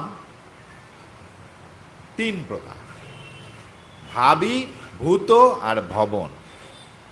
ভাবী মানে পরে হবে, রাধা গোবিন্দ আছেন, পরে মিলিত হবে, আমি রাধা গোবিন্দকে দেখছি। ভূত, রাধা গোবিন্দ মিলিত হয়ে গেছেন, হয়ে গৌর হয়েছেন, ভূত। আর ভবন, ভবন মিলন হচ্ছে রাধা গোবিন্দ মিলিত হচ্ছেন, হতে হতে হতে হতে গৌর হয়ে গেলেন, এই যে প্রসেসটা কিভাবে হলেন, এটাকে বলে ভবন মিলন। এইটা রায় রামানন্দ আগে দর্শন করে, মহাপ্রভু কৃপা করে তাকে দেখালেন। কি করে, কি করে রাধারানী আর কৃষ্ণ আস্তে আস্তে মিলিত হয়ে গৌর হয়ে গেল, এই যে রায় রামানন্দ দেখেছেন।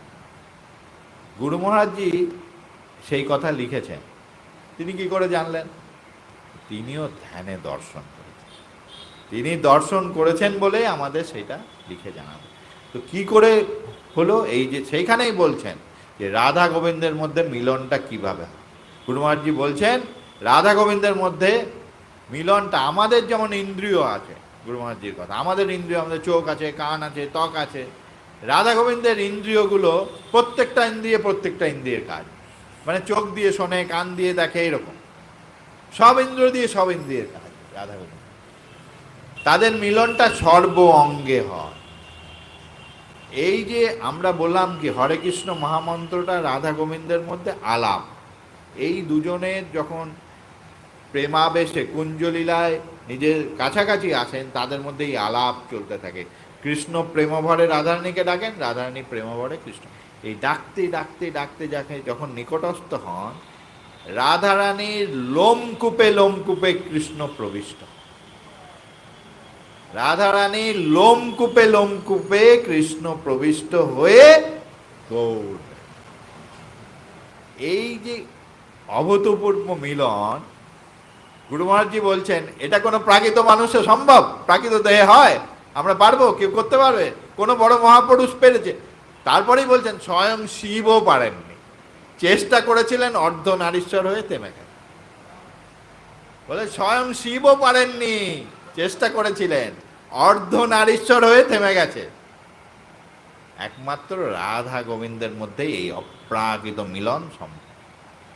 তো বন্ধু সুন্দর এই অপ্রাকৃত মিলন ধ্যান করতে করতে, এই ধ্যানে তাহলে পূর্ণ ব্রহ্মচারী না হলে, একটুও প্রাকৃত ভাব না থাকলে এই লীলা ধ্যান করা যায়।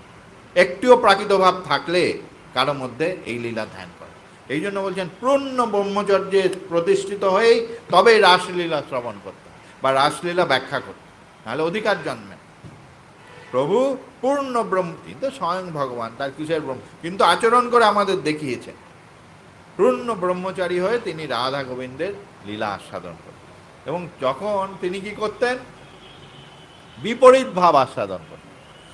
মাঝে মাঝে কি করতেন, রাধারানীকে গোবিন্দ সাজাতেন আর গোবিন্দকে রাধারানী সাজাতেন, হ্যাঁ, আর সাজিয়ে হাততালি দিয়ে কীর্তন করতেন, দেহি পদপল্লব মুদারম, যেটা জয়দেবের এটি শ্লোক, হ্যাঁ, মর গরল খণ্ডনং মম শিরসি মণ্ডনং দেহি পদপল্লব মুদারম।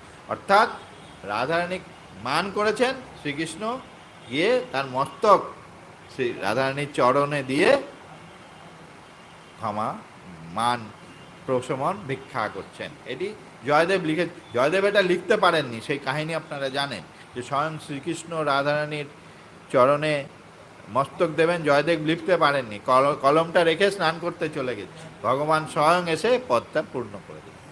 তো যাই হোক, সেইটি গুরু প্রভু ধ্যান করতেন, আর ধ্যান করতেন আর হাতে তালি দিয়ে।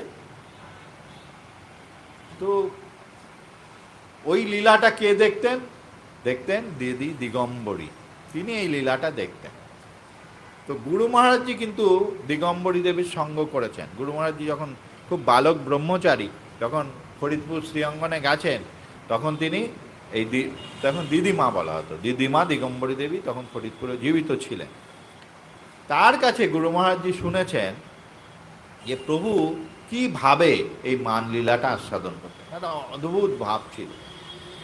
প্রভু একটা হরিকথা পদে লিখেছেন যে প্রাণেশ্বরী মরি মরি ধরি দুটি পায়, ক্ষম মম অপরাধ নিবেদিত মায়, দাসে ক্ষমা করো রায় ও দুটি চরণ ধরি। তারপরে লিখছেন রাধাপদ কোকনদ দুকরে ধরন, শতদল কুবলয় সুখ পরশ। এটার মানে দিগম্বরী দেবী আমাদের গুরু মহারাজজিকে ব্যাখ্যা করে বুঝিয়েছে যে কি বলতে চেয়েছেন প্রভু এখানে। প্রভু বলছেন যে রাধারানী মান করেছেন, মানিনি হয়ে রাধারানী তো যার প্রতি মান করেছেন শ্রীকৃষ্ণ, শ্রীকৃষ্ণের কথাই ভাবছেন, ভাবতে ভাবতে ভাবতে ভাবতে রাধারানী শ্রীকৃষ্ণই হয়ে গেছে। আর শ্রীকৃষ্ণ রাধারানীর কথা ভাবছেন যে রাধারানী মান করেছেন, রাধারানীর যেন তাকে ক্ষমা করেন, এই ভাব নিয়ে শ্রীকৃষ্ণ রাধারানীর কথা রাধারানীর কথা ভাবতে ভাবতে, হ্যাঁ, সেই মান নিরসন করার জন্য রাধারানীর কথা ভাবতে ভাবতে শ্রীকৃষ্ণ রাধা ভাব প্রাপ্ত। এই জন্য প্রভু শ্রীকৃষ্ণকে রাধারানী সাজাচ্ছে আর রাধারানীকে কৃষ্ণ সাজাচ্ছে। হ্যাঁ, তো যে বলছেন যে রাধাপদ কোকনদ, রাধারানীর পা চরণ দুটি কোকনদ রক্তপদ্মের মতো শ্রীকৃষ্ণ দুকরে ধারণ করেছেন। কিন্তু কি হয়েছে,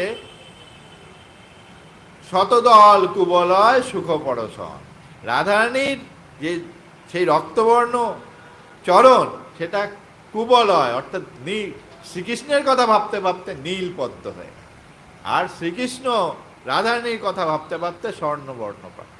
তো দুজনের মধ্যে এই বৈপরীত্য ভাবতে আসছে কখন, এই মান লীলা। প্রভু এইটা ধ্যান করতে করতে এই বৈপরীত্য ভাবে রাধা গোবিন্দের সেবা করতেন। তো তিনি যখন ব্রহ্মচর্য ব্রত পালন করতেন তখন তিনি এইরকম পালন করতেন। আর আমরা প্রভুর ব্রহ্মচর্য আর এই যে হরিনাম, এই দুটো অবদান যে প্রভু আমাদের দিয়ে গেছেন, বলে গেছেন, এটা শুনলাম। এছাড়াও প্রভু বেশ কিছু সুন্দর সুন্দর পদ, লীলার পদ, বিশেষত রাধা গোবিন্দের লীলার পদ তিনি নিজে আস্বাদন করেছেন, অপূর্ব সব পদ আস্বাদন করেছেন এবং আমাদের দিয়ে গেছেন। তো আমরা আজকে, এবং সেই পদগুলোর খুব গভীর অর্থ না বুঝলে কিন্তু পদগুলো আস্বাদন করা যায়। তো আমরা দু একটা পদ আজকে আস্বাদন করব। প্রভু কি লিখেছেন এবং তার যে মানে সেইটা আমরা আস্বাদন করব। এই একবার একটা আমি যে পদটা গাওয়া হবে তার কাহিনীটা বলছি, যে প্রভু একবার হঠাৎ বাগচরে আছেন, বাগচরে বাগচরে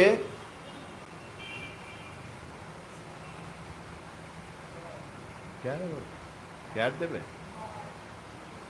প্রভু বাগচরে আঙ্গিনায় আছেন।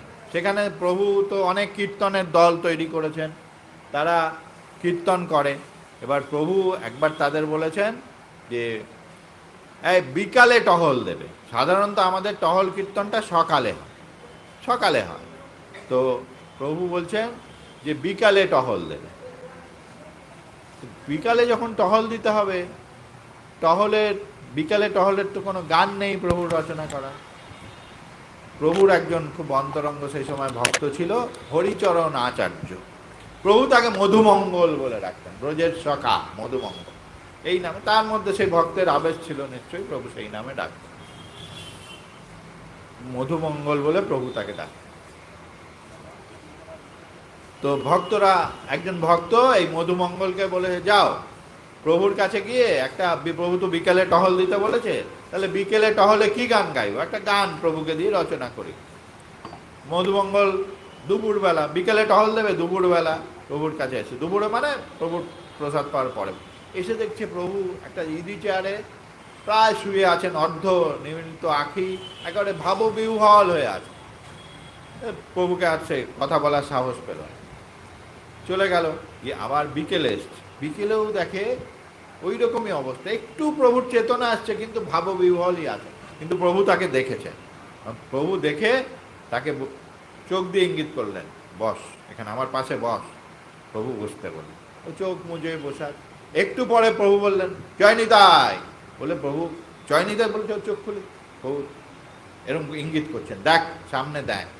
হঠাৎ সে দেখছে সে আর বাকচরে নেই, সে দেখছে সে আর বাকচরে নেই, সে কোথায়, বৃন্দাবন।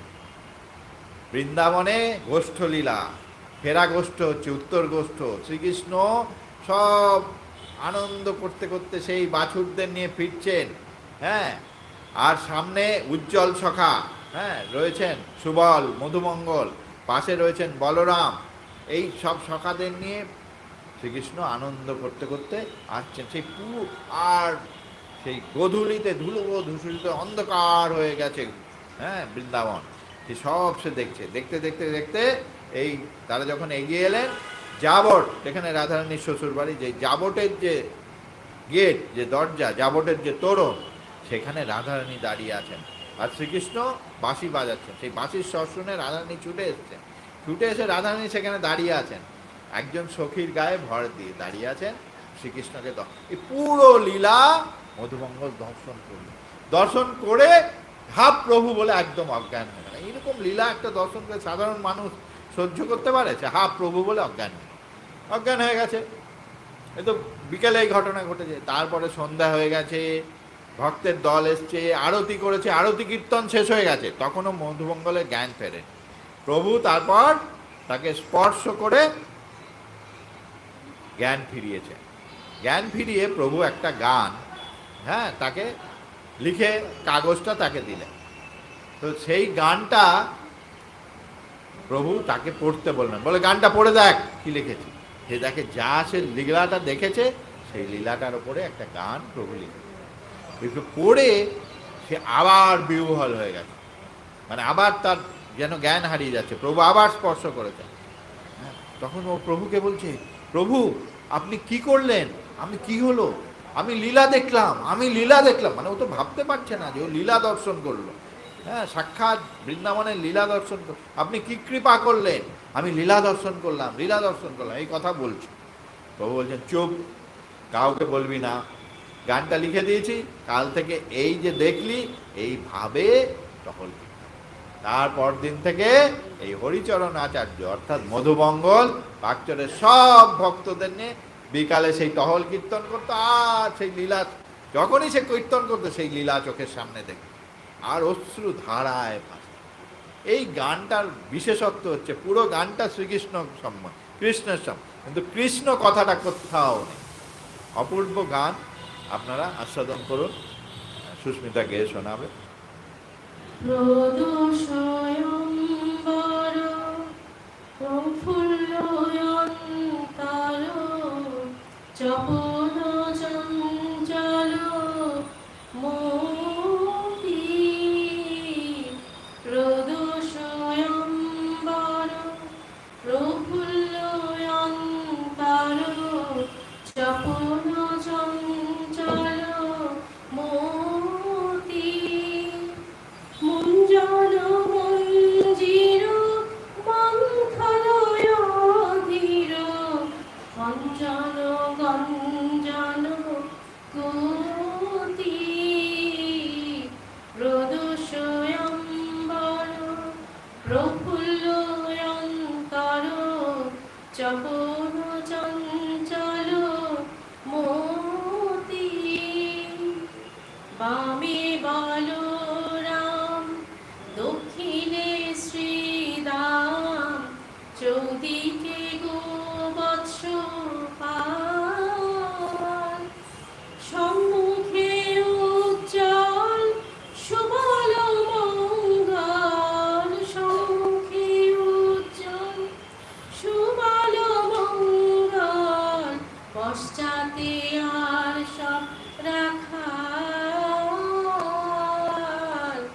কটাক্ষ কঞ্জন কুমারী রঞ্জন যাবট তোরণে চায়। রাধা রাধা রবে বড় যোগ রবে, রাধা রাধা রবে বড় যোগ রবে। সঘনে মেনু বাজায়, ললিতা হেলনে কুন্দলতা শনে। নিহারেন প্রাণেশ্বরী, ললিতা হেলনে কুন্দলতা শনে। নিহারেন প্রাণেশ্বরী। নয়নে নয়ন কলম্ব মিলন, নয়নে নয়ন, নয়নে নয়ন কলম্ব মিলন, নয়নে নয়ন কলম্ব মিলন, নয়নে নয়ন কলম্ব মিলন। বন্ধু সাধু মরি মরি, আমার বন্ধু সাধু মরি মরি। বন্ধু সাধু মরি মরি। প্রদোষয়ম্বর প্রফুল্লয়ন্তর চপল চঞ্চল মতি। এটা বিকালে প্রদোষ অম্বর, প্রদোষ কালটা হচ্ছে বিকাল। এই বিকালের একটা সুন্দর গান। এই গানটা যদি আমরা মানে এটাকে মুখস্থ করি এবং গাই, এবং যদি এই প্রভুর কৃপা হয়, তাহলে কিন্তু এই লীলা আপনি প্রত্যক্ষ দর্শন করবেন। এই লীলা আপনি প্রত্যক্ষ দর্শন করতে পারেন। এটা আপনি করে দেখবেন, এই লীলা আপনি খানিকটা হলেও লীলাটা দর্শন করতে পারেন। এত কৃপায় গানটার মধ্যে প্রভু দিয়ে গেছেন, যারাই করেছেন অন্তরঙ্গভাবে এই গান যারা আস্বাদন করেছেন তারাই লীলাটা দর্শন।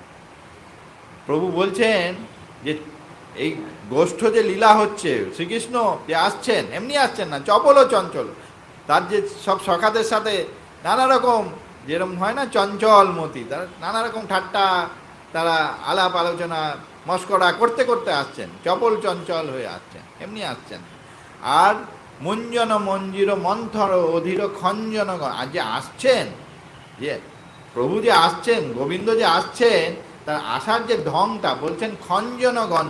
খঞ্জন বলে একটা পাখি আছে, খুব সুন্দর ঢঙে সে হাঁটে।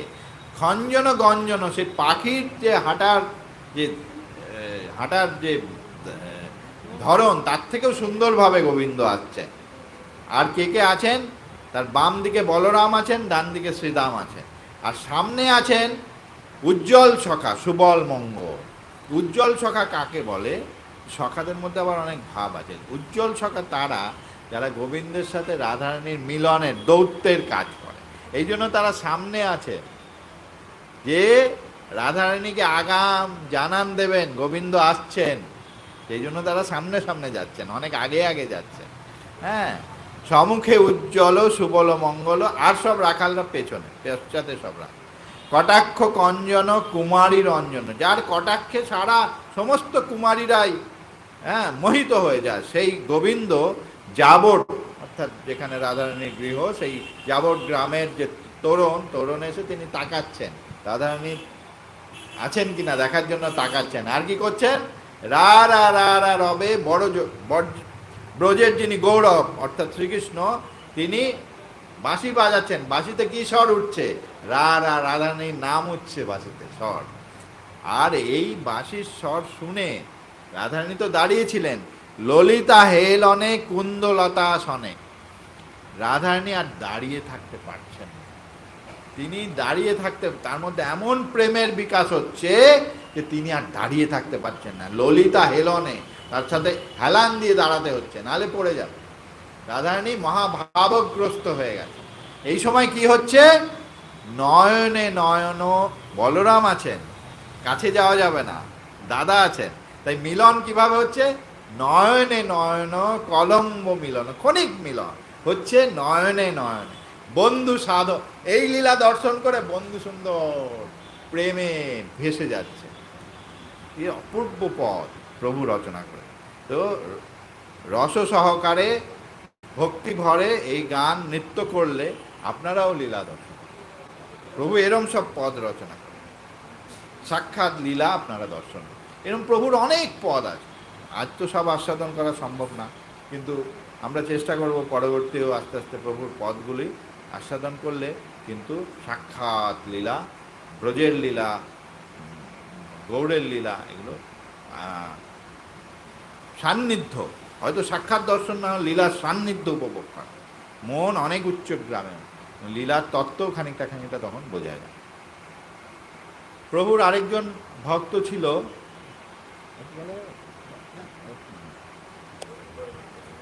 হ্যাঁ, প্রভুর একজন ভক্ত ছিল, তার নাম ছিল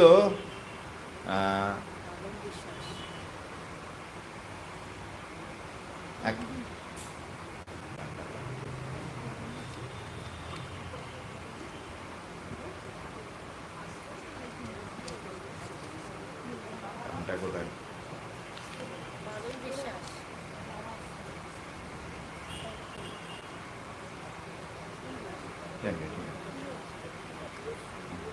ওই গানটা আছে না, ওই রসময়। সেই ভক্তের নাম ছিল বাদল বিশ্বাস। তো প্রভুর, তাকে বলা হতো বীর ভক্ত, মানে প্রভুর জন্য তিনি জীবন দিয়ে দিতে পারেন, যা প্রভু বলবেন। এবং প্রভুর যে সেবা চলতো, প্রভু যে এই 16 বছর 8 মাস একটা কক্ষের মধ্যে এই গম্ভীরায় আবদ্ধ ছিলেন, তারপরেও ছিলেন, তো পরে বহিরঙ্গনে কিছুদিন ছিলেন, সেই সময় যে পুরো যে প্রভুর সেবা হতো শ্রী অঙ্গনে, এই সেবার কিন্তু মূল দায়িত্বে ছিলেন বাদল। আমাদের পরমারাধ্য প্রতিষ্ঠাতা আচার্য শ্রীপাদ মহেন্দ্রজি, আরও অনেকে সেবা করেছেন, অতুল, কিন্তু বাদল বিশ্বাস মূল দায়িত্বে, তার আনুগত্যে থেকে সবাই সেবা করতেন, তিনি মূল দায়িত্বে ছিলেন, বীর ভক্ত। এই বাদল বিশ্বাসের প্রভুর যখন প্রথম ভক্ত হলেন সেই সময়কার কথা। তো প্রভু বাদল বিশ্বাস আর তার বাদল গৃহিণী দুজনের খুব ইচ্ছা, এই ফরিদপুর শ্রীঅঙ্গনের কাছেই থাকেন, হ্যাঁ, বদরপুর জায়গাটার নাম, হ্যাঁ, সেখানে থাকেন, খুব কাছেই, 3 মাইল বোধহয় দূর ফরিদপুর থেকে। তাদের খুব ইচ্ছা যে প্রভুকে বাড়িতে নিয়ে যাবে।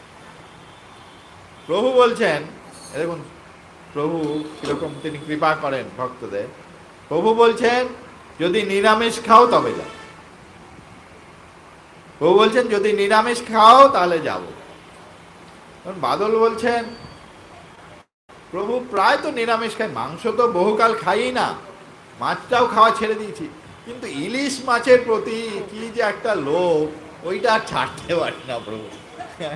প্রভু বলছে ইলিশ মাছটা তো ছাড়তে পারি না। প্রভু বললেন ওটা একবারে ছেড়ে দিতে হবে, ওটা কিন্তু স্বাস্থ্যের পক্ষে খুব ক্ষতিকারক। যাই হোক, বলেছেন প্রভু কি করা যায়। বাড়িতে গিয়ে গৃহিণীর সাথে আলোচনা করেছে, দুজনে রাত্রিবেলা আলোচনা করে। গৃহিণী বলছেন প্রভু আসবেন বাড়িতে, ইলিশ মাছ আমরা ছেড়ে দেবো, প্রভুকে বলো ছেড়ে দেবো। পরের দিন ভোরবেলা দৌড়ে গেছে প্রভুর কাছে, প্রভু আমরা ঠিক করেছি, গৃহিণীর সাথে কথা হয়েছে, তুমি যা বলেছো নিরামিষ ইলিশ মাছটা খাওয়া ছেড়ে। প্রভু বলছেন তবে কালকেই যাইব। প্রভু বলছেন কালই যাব। এইবার তো বাদলের মাথায় হা, এবার যে প্রভু কিছুদিন পরে যাবে, কালকে প্রভু যাবে। আর বাড়ি এসে যখন গৃহিণী, প্রভু বলেছে, প্রভু স্বতন্ত্র, প্রভুর কথার উপর কারো একটা কথা বলার কোনো জায়গাই নেই। আর প্রভু তো কথাও বেশি, প্রভু বলছেন কালকেই যাই বলে প্রভু স্বতন্ত্র চলে গেছেন। বাড়ি ফিরে এসছে, এসে গৃহিণীকে বলে, গৃহিণী বলছে তুমি কি বলতে পারলে না, 2-3 দিন পরে আসুন। বলে প্রভুকে এই কথা বলা যায়? প্রভু কাল বলেছেন, প্রভু কাল আসবেনি। দুজনের তো মাথায় হাত, সারা বাড়ির ইলিশ মাছের গন্ধ, প্রভু কি করে আসবেন? হ্যাঁ, ওরা চিন্তা করছে সারা বাড়ি, আর একদিন আর কত পরিষ্কার করবে। আচ্ছা, আবার প্রভু কোনো ব্যবহৃত ঘরে, যে ঘরে কেউ থাকে প্রভু সেখানে থাকেন, ওদের ওই বাক্স প্যাটরা হাবিজাবি আবর্জনা রাখার একটা ছোট্ট ঘর ছিল, তাহলে ওই ঘরে প্রভুকে থাকতে দিত। চারি হস্ত পুরুষ ওই ঘরে কি করে থাকবেন? এই দুজনের চিন্তা, এই চিন্তা করতে করতে করতে করতে প্রভু তো সকালবেলা চলে এসছে। আর কি করবে, প্রভুকে ওই ঘরেই, ওই ঘরটা পরিষ্কার করেছিল, ওই ছোট ঘরটার মধ্যে প্রভুকে থাকতে দিল। প্রভুকে কি খেতে দেবে না দেবে, বাদল গৃহিণী তো প্রভুকে পেয়ে তিনি বাৎসল্য ভাবে এত বিভোর যে প্রভুকে কি খেতে দেবে তারও অত চিন্তা, যা পাচ্ছেন প্রভু সেই রকম ভাবেই আনন্দে আছেন। এই করতে করতে 1 দিন 2 দিন 3 দিন প্রভু তাদের বাড়িতে আছে। এইবার ঢাকার থেকে একজন খুব বড় ভক্ত, প্রভুর প্রাচীন ভক্ত, ডাক্তার পূর্ণচন্দ্র ঘোষ, তিনি প্রভুর সাথে দেখা করতে ফরিদপুরে এসে দেখে প্রভু নাই, শ্রীঅঙ্গনে নেই। প্রভু কোথায়? খোঁজ নিয়েছে, প্রভু বদরপুরে বাদল পাচ্ছে। পূর্ণচন্দ্র ঘোষ চলে এসছে সেখানে, এসে দেখে প্রভু আছে, ওর প্রভুর ঘরের দরজা বন্ধ। প্রভু তো দরজা বন্ধ করে রাখতেন, কারণ খুব একটা খুলতেনও না, কারণ প্রভু অন্তর্যামী, কোনো ভক্ত দেখা করতে এলে কিন্তু প্রভু বুঝে যেতেন, দেখা করার হলে দরজা খুলতেন। পূর্ণচন্দ্র ঘোষ এসে বাইরে দাঁড়িয়ে আছেন, প্রভু দরজা খুলছেন না। পূর্ণ ভাবছেন প্রভু কি করে আছেন, সারা বাড়ি ইলিশ মাছের গন্ধ, আর এইটুকু একটা ঘর, এরা তো প্রভু ঠিক মতো সেবাও জানে না, প্রভু কি করে আছেন মনে মনে ভাবছে। হ্যাঁ, তখন ভাবতে ভাবতে পূর্ণ চোখ দিয়ে জল বেরোচ্ছে প্রভুর কষ্টের কথা। হঠাৎ কি হলো, দরজাটা টুক করে একটু খুলে গেল। প্রভু একটা কাগজ ফেলে দিলেন, একটা কাগজ ফেলে দিলেন, ফেলে দিয়ে তিনি দরজা বন্ধ করলেন। পূর্ণচন্দ্র কাগজটা তুলে দেখছেন লেখা আছে পূর্ণকে লিখেছেন পুণ্য, পুণ্য রে বাপ নাহি তাপ, ইলিশের গন্ধে রৌরব মরে, পিতৃভাব মাতৃ স্নেহ ব্রজ নেহ। বলছেন পুণ্য, তুমি ভাবছো আমার অনেক কষ্ট হচ্ছে, আমার কষ্ট হচ্ছে না। হ্যাঁ, তবে তুমি ঠিকই ভাবছো, ইলিশের গন্ধে রৌরব মরে, মানে রৌরব নরক, শুনেছেন তো অনেক নরক হয়, নরকের মধ্যে ভয়ঙ্করতম হচ্ছে রৌরব, মানে দুর্গন্ধময় প্রতিগন্ধময় নরক। বুঝেছি, নরকের থেকে অধম এই ইলিশের গন্ধ এখানে, তাও আমি আছি কেন? পিতৃভাব মাতৃ স্নেহ ব্রজ নেহ, মানে এরা কিন্তু আমাকে যে ভালোবাসে, ব্রজের নন্দ বাবা যশোমতী মায়ের মতো আমাকে ভালোবাসে, সেই ভালোবাসার টানে আমি এখানে আছি। হ্যাঁ, প্রভু এত বড় কথা বললেন। পূর্ণচন্দ্র হৃদয়ঙ্গম করলেন যে প্রভুর কাছে, ভগবানের কাছে ভালোবাসাটাই, প্রেমটাই সবচেয়ে বড় জিনিস, আর কোনো কিছু তার কাছে কিছু না। তারপরে কিন্তু তিনি তখন মনে একটা বিরূপ ভাব এসেছিল, তিনি ফরিদপুর শ্রী অঙ্গনে থাকতেন আর রোজ বদরপুরে এসে এই বাদল বিশ্বাসের সেবা, মাঝে মাঝে প্রভুকে দর্শন এবং দেখতেন যে বিশেষত বাদল গৃহিণী প্রভুকে যে খাওয়াতেন, যেভাবে সেবা করতেন, যে একেবারে মা যশোদার মতো। এই যে বললেন যে প্রভু কেন ব্রজ নেহ কথাটা লিখেছেন, মানে স্নেহকে করে নেহ, যে স্নেহের পরিপক্ক রূপ, আরো বিগলিত রূপ হচ্ছে নেহ। তো সেটা প্রভু কেন লিখেছেন পূর্ণচন্দ্র, ডাক্তার পূর্ণচন্দ্র সেদিন বুঝতে পারে। এই বাদল বিশ্বাসের গৃহে প্রভু যখন থাকতেন, এরপরেও আরো এসছেন অনেকবার। গুরু মহারাজ একটা ঘটনার কথা বলছেন যে কিরকম সেবা, আর মায়ে পোয়ে প্রভুর গোপালের ভাগ, বাদল গৃহিণীর যশোদার ভাব। বাদল গৃহিণী প্রভুর জন্য বেগুন ভাজছেন, গরম গরম বেগুন ভাজছেন। বেগুনটা ভেজে সেটা একটা পাত্রে রাখবেন, পরে প্রভুকে ভোগ দেবেন প্রভু। আর প্রভু পেছন থেকে সেই গরম বেগুনিটাই নিয়ে চলে যায়, মানে ভোগ দেওয়ার আগেই। আর বাদল গৃহিণী প্রভুর পেছনে পেছনে, আরে মুখ পুড়ে যাবে তো, মুখ পুড়ে যাবে, অত গরম। এই দুজনে ছোটাছুটি করছে। এইরকম তাদের সেবা ছিল, গুরু মহারাজজি বলছেন। তো অনেক সময় এই বাদল বিশ্বাসের যে গৃহ, যে বাড়িটা, তার উঠানে একটা বড় তেঁতুল গাছ ছিল। সেই তেঁতুল গাছের যে তেঁতুল খুব টক। প্রভু ওই তেঁতুল বৃক্ষের তলায় অনেক সময় বসতেন, সারা রাত বসে। ওই যে বললাম রাত্রে প্রভু ঘুমাতেন না, প্রভু ওখানে বসে ধ্যান করতেন, জপ। অনেক বহু বহু আত্মা, ঊর্ধ্ব জগতের আত্মাও আবার নিম্ন জগতে, ভূত প্রেত সব প্রভুর কাছে আসতো, তারা উদ্ধার হয়ে যেত। তো প্রভু এরকম রাত্রিকাল, প্রভুর অনেক লীলা আছে, সেগুলোর মধ্যে যাচ্ছে। প্রভু ওখানে বসে থাকতেন, আর বাদল বিশ্বাস প্রভুর চরণের কাছে বসে তিনি প্রভুর চরণ সেবা অনেক সময় করতেন, বসে থাকতেন। একদিন প্রভু বলছেন, চরণের কাছে বসে তো একটু যেমন ঘুম, সাধারণ লোকে একটু ঢুলে যেতেন মাঝে মাঝে। প্রভু বলছেন, এই ঢোলে না, এই মহানিশাকালে ইষ্ট স্মরণ কর। প্রভু বলছেন বাদল, এই মহানিশাকালে, মানে মধ্যরাত্রি ঠিক 12টা, বলছেন মহানিশাকালে ইষ্ট স্মরণ কর। বলছেন প্রভু কি ইষ্ট স্মরণ করবো, কি স্মরণ করবো জানি না। প্রভু একটা গান, স্বরচিত একটা গান রচনা করে ধর, সেই গানটা আমরা শুনি।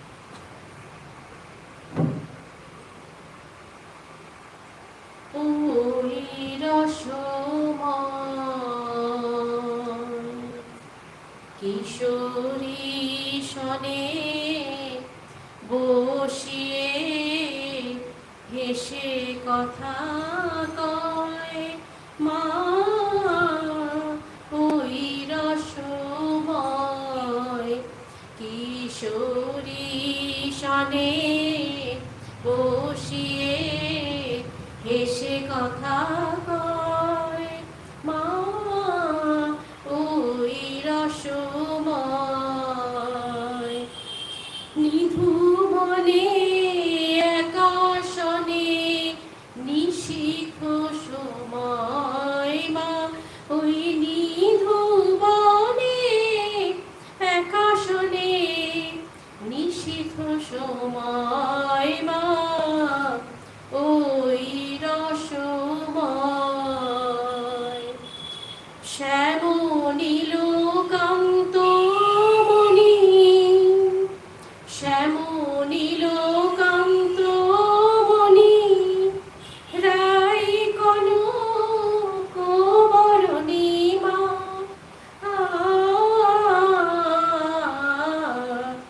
শ্যাম নীল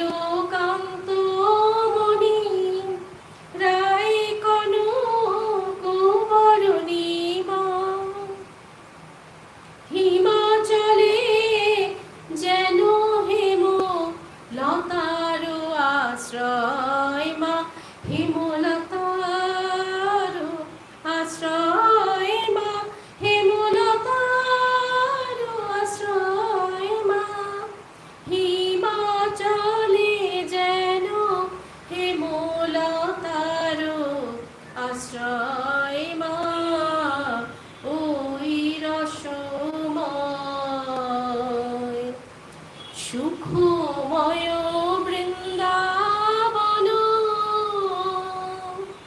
নব নব সম্মিলন মা সুখময় বৃন্দাবন নব নব সম্মিলন মা কাতরি কন্দর পরতি কর জোড়ে রায় মা তারা করো জোড়ে রায় মা করো জোড়ে রায় মা কাতরি কন্দর পরতি কর জোড়ে রায় মা ওই রসময় শ্যাম শত ইন্দিবর রাই কনক পুষ্কর মা শ্যাম শত ইন্দিবর রাই কনক পুষ্কর মা নব জল ধরে যেন দামিনী উদয় মা ওই নব জল ধরে যেন দামিনী উদয় মা নব জল ধরে যেন দামিনী উদয় মা ওই রসময় সারি সুকোপিক গায় সারি সুকোপিক গায় শিখিনি উল্লাসে খায় মা সারি সুকোপিক গায় শিখিনি উল্লাসে খায় মা উজান যমুনা জল কল কল বায় মা ওই উজান যমুনা জল কল কল বায় মা কল কল কল বায় মা উজানে যমুনা জল কল কল বায় মা ওই রসময়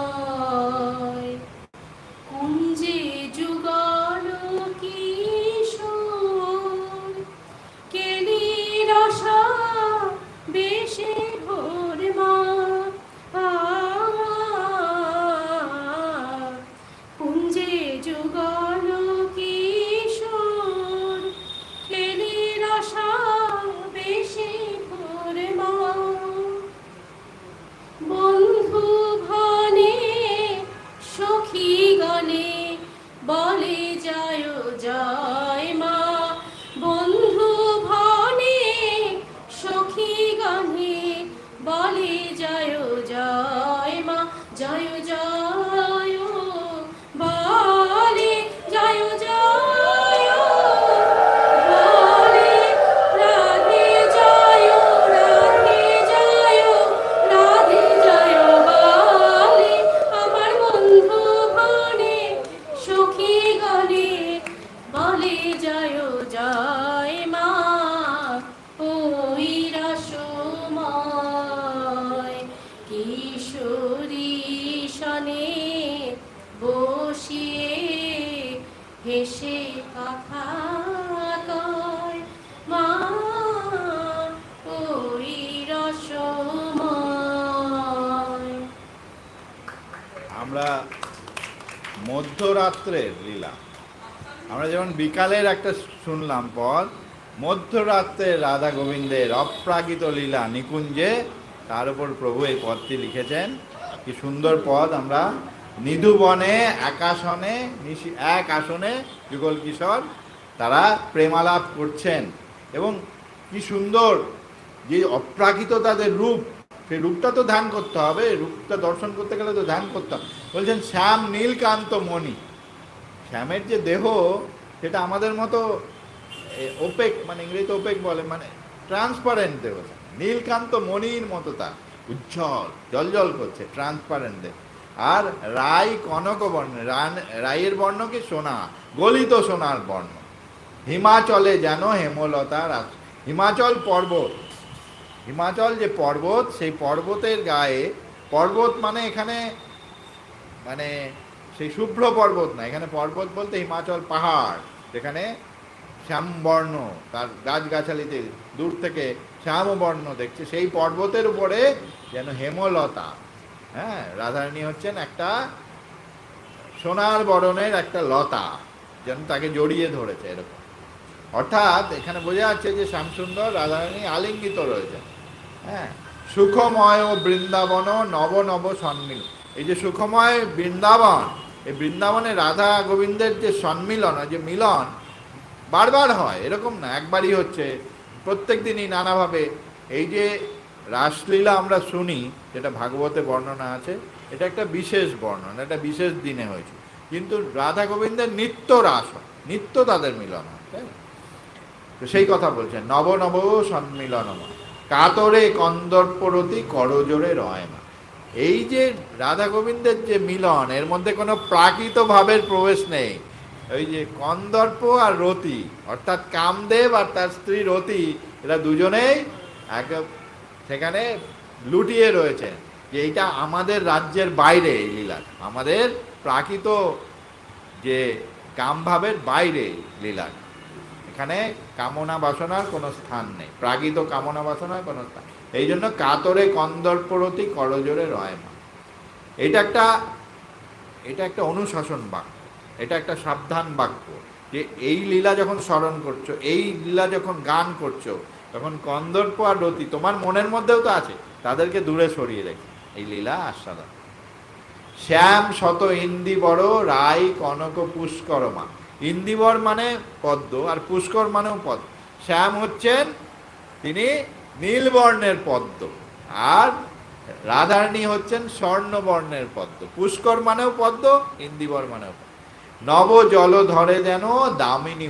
নব যে নতুন যে মেঘ হয়, বর্ষাকালে যে মেঘ থেকে বৃষ্টি হয়, একদম কৃষ্ণবর্ণ, আর তাতে যখন বিদ্যুৎ চমকা, সেই যে শোভাটা হয়, সেইটা যেন মনে হচ্ছে যে শ্যাম সুন্দর হচ্ছেন সেই মেঘ, আর রাধারানী হচ্ছেন সেই বিদ্যুৎ বর্ণ, বিদ্যুৎ। হ্যাঁ, ঝলঝল করছেন রাধারানীর থেকে জ্যোতি বেরোচ্ছে। শাড়ি শুকো পিকো গায়ে শিখিনি উল্লাসে ধায় মা, উজানো যমুনা জল কল কল বয় মা। শাড়ি সুখ, এরা তো ওখানে পক্ষী সেবাকারী কুঞ্জে তারা গান গাইছে।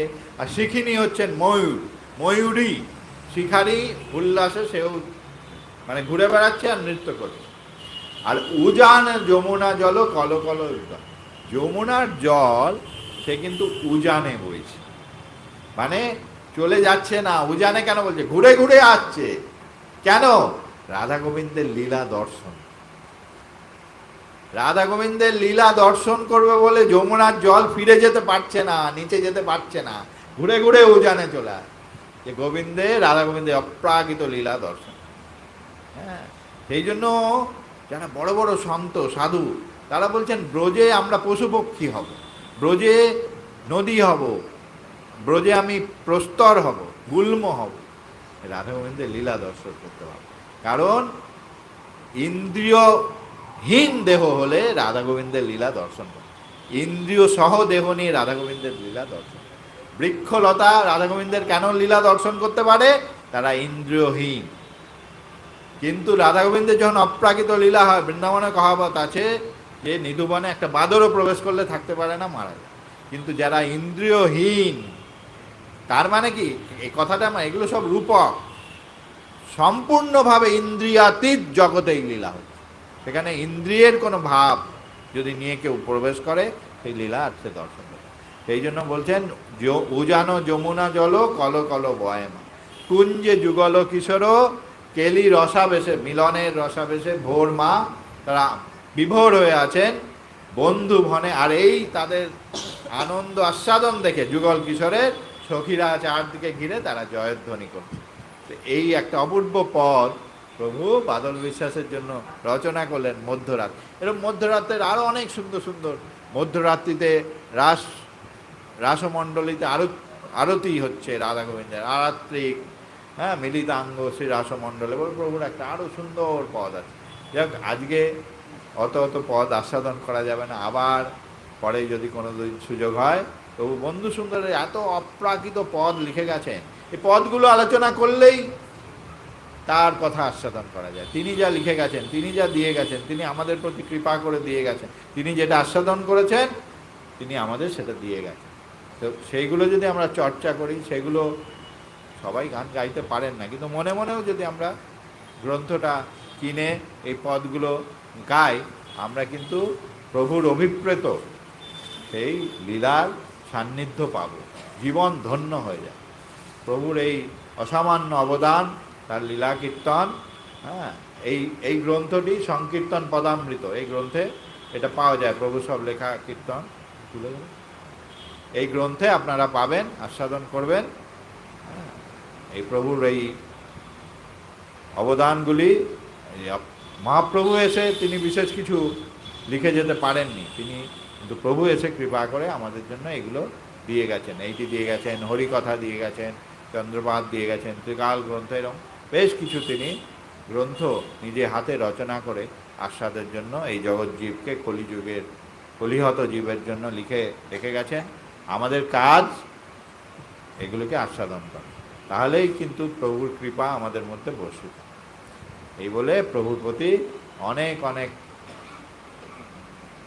শ্রদ্ধা প্রণাম জানিয়ে, আপনাদের সবাইকেও প্রণাম জানিয়ে আজকে প্রভুর স্মরণ মননের এখানেই বিশ্রাম। জয় জগৎবন্ধু।